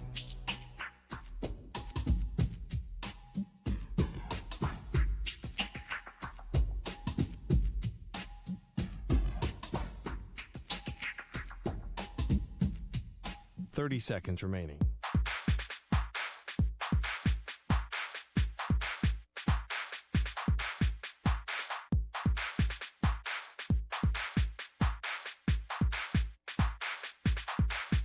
Fifteen seconds.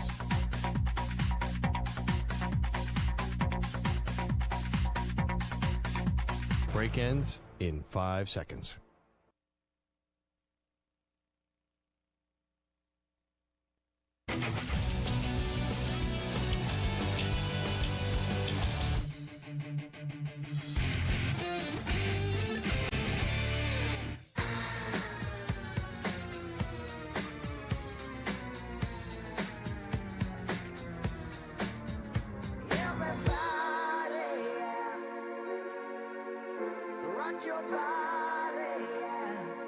Hey, this is Howie. And this is Nick from the Backstreet Boys. And you're listening to the Zach Gelb Show. And guess what?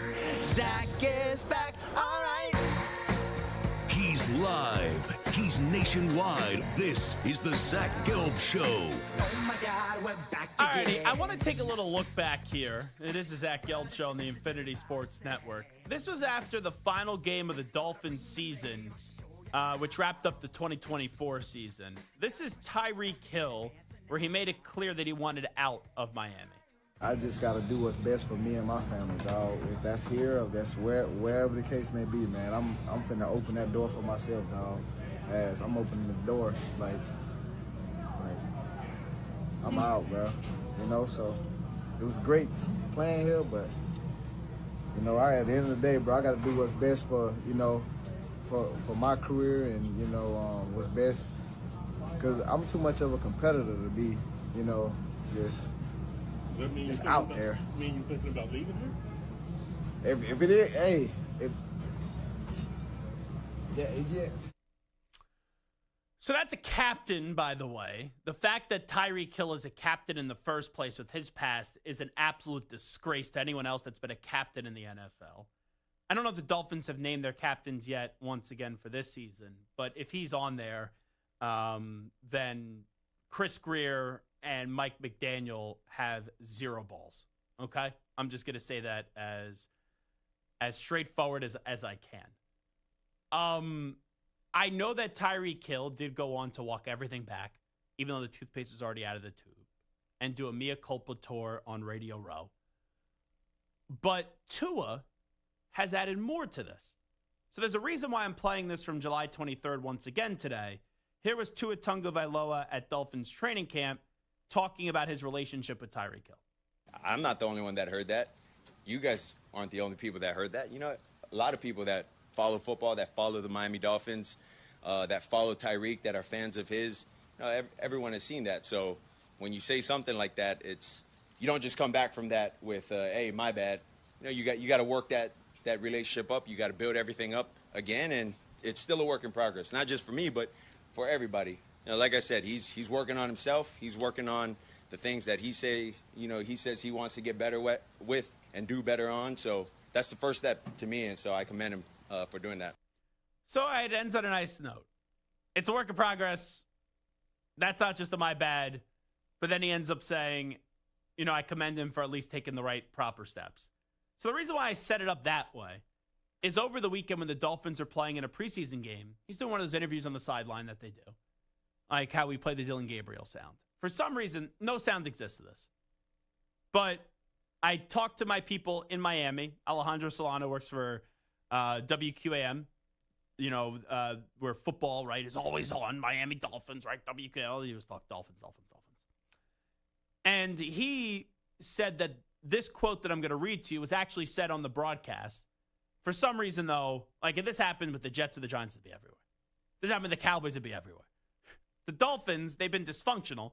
There's been a ton of Dolphins drama, but I guess they haven't caught up in that department yet. So Tua was asked during the game, I don't think he was playing, how's your relationship with Tyreek Hill? And he said, quote, just got to keep the conversations going, hang out a little more. He has a different personality than I have. So just kind of finding that balance in between, it's continuing to keep those conversations going. Guys, the season starts in 2 to 3 weeks. They haven't been able to figure that out yet. It's clear that Tua no longer likes Tyreek. And Tyreek is a bad human being. I don't think that's strong to say if you look at the past of Tyreek Hill. And it's going to be inevitable at some point this season. I've already said this before. And I'm not changing my tune on this. If I'm wrong, I'm wrong. There's going to be a point at this season where Tyreek, right, who when he got to Miami, everyone was questioning Tua, he was standing there and being loyal for Tua. Tyreek is not getting that respect back, which he shouldn't. And I'm a little bit surprised that Tua keeps on piling on, but it's fair when you said what you said at the end of the season. And when Tua has a bad game and Tyreek's stats aren't where he wants them to be, Tyreek's going to freak out on Tua, and Tua is not obviously going to be happy, and Tyreek will either A, get suspended, or then the Dolphins will get rid of Tyreek Hill. That's how I think that's going to go. So I know the Dolphins, they have an easier start to the season in terms of their schedule. It's manageable. But You look at this team with all we've heard this offseason, with Mike McDaniel acting like a clown, Tua not happy with Tyreek having to now mend these fences for a problem that he created. It seems like the Dolphins are going to be a disaster. It really does. Anyway, Adam Schefter was on Unsportsmanlike on ESPN Radio. He is not confident that a Micah Parsons deal is going to happen. Let's listen up. There's nothing to talk about. They haven't even spoken about a deal. So I don't believe that deal is getting done right now. Now, again, maybe for all I know, the two sides decide to sit down at the bargaining table and they hammer out a deal that makes Micah the highest paid non-quarterback in NFL history. Could that happen? Yes, it could. Adam, I'm just telling you there's zero indication, that that's going to happen, that there's going to be a reverse. And it sounds like at some point in time, whether that's now, after the season, after 2 seasons, it sounds like the two sides are headed towards a divorce. So that's pretty strong. It sounds like the two sides are heading towards a divorce. That's Adam Schefter. That's not Joe Schmo. Here's Troy Aikman, ESPN Monday Night Football, and Micah Parsons and the Cowboys contract issue. Just leverages they can't win without him. And I do think the Cowboys are going to be better than what a lot of people project. But without Micah Parsons, I just don't think they're going to be able to slow anybody down. I mean, he's a total game wrecker, and he's proven that. And he's certainly worth every penny that he's ultimately going to get paid. The longer it goes, the more money he's going to make. So I wouldn't stress too much if I was him. But that essentially is the only leverage. Now, what are the Cowboys going to do? You think I know the answer to that? I don't think anybody knows what Jerry's ever going to do. They'll get something done, and is what I expect. I'd be shocked if they don't prior to the season, but I don't know what leverage he has other than the fact that they, in my opinion, won't be very good without him. You know, Troy Aikman's not a homer. I think he tells you how it is, and I would say in calling NFL games, he's the best in-game analyst that we have right now in the NFL. Ian Rappaport, one more, ESPN on the Pat McAfee Show. The Packers are interested in Micah Parsons. I would expect that the Packers would be among the teams interested. And I would say I would expect the Packers would be among the teams really interested. They have money to spend, and they are really good.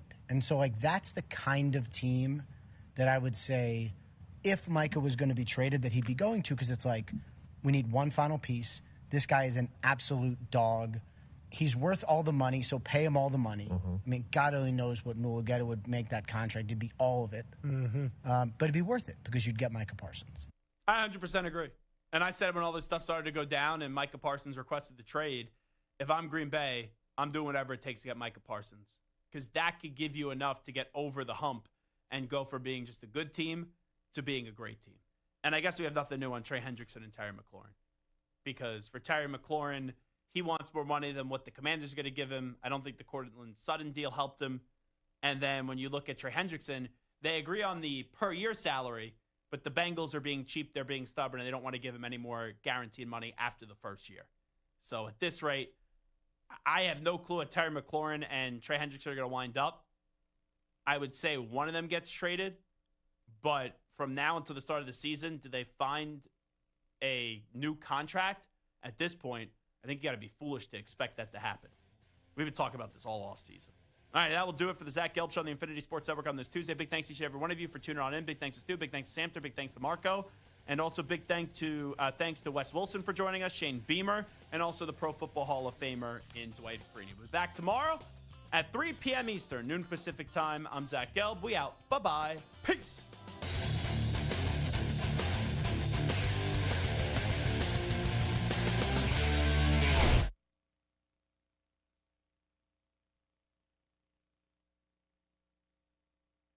You're in a 5-minute break.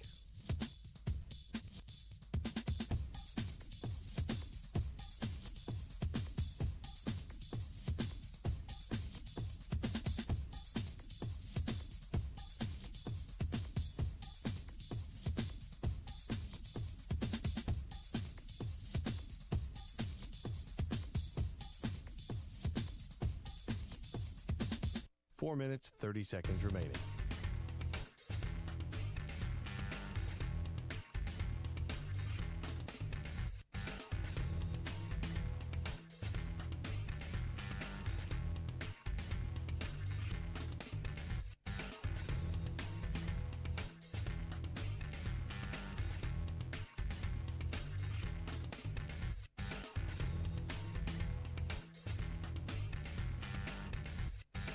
4 minutes remaining.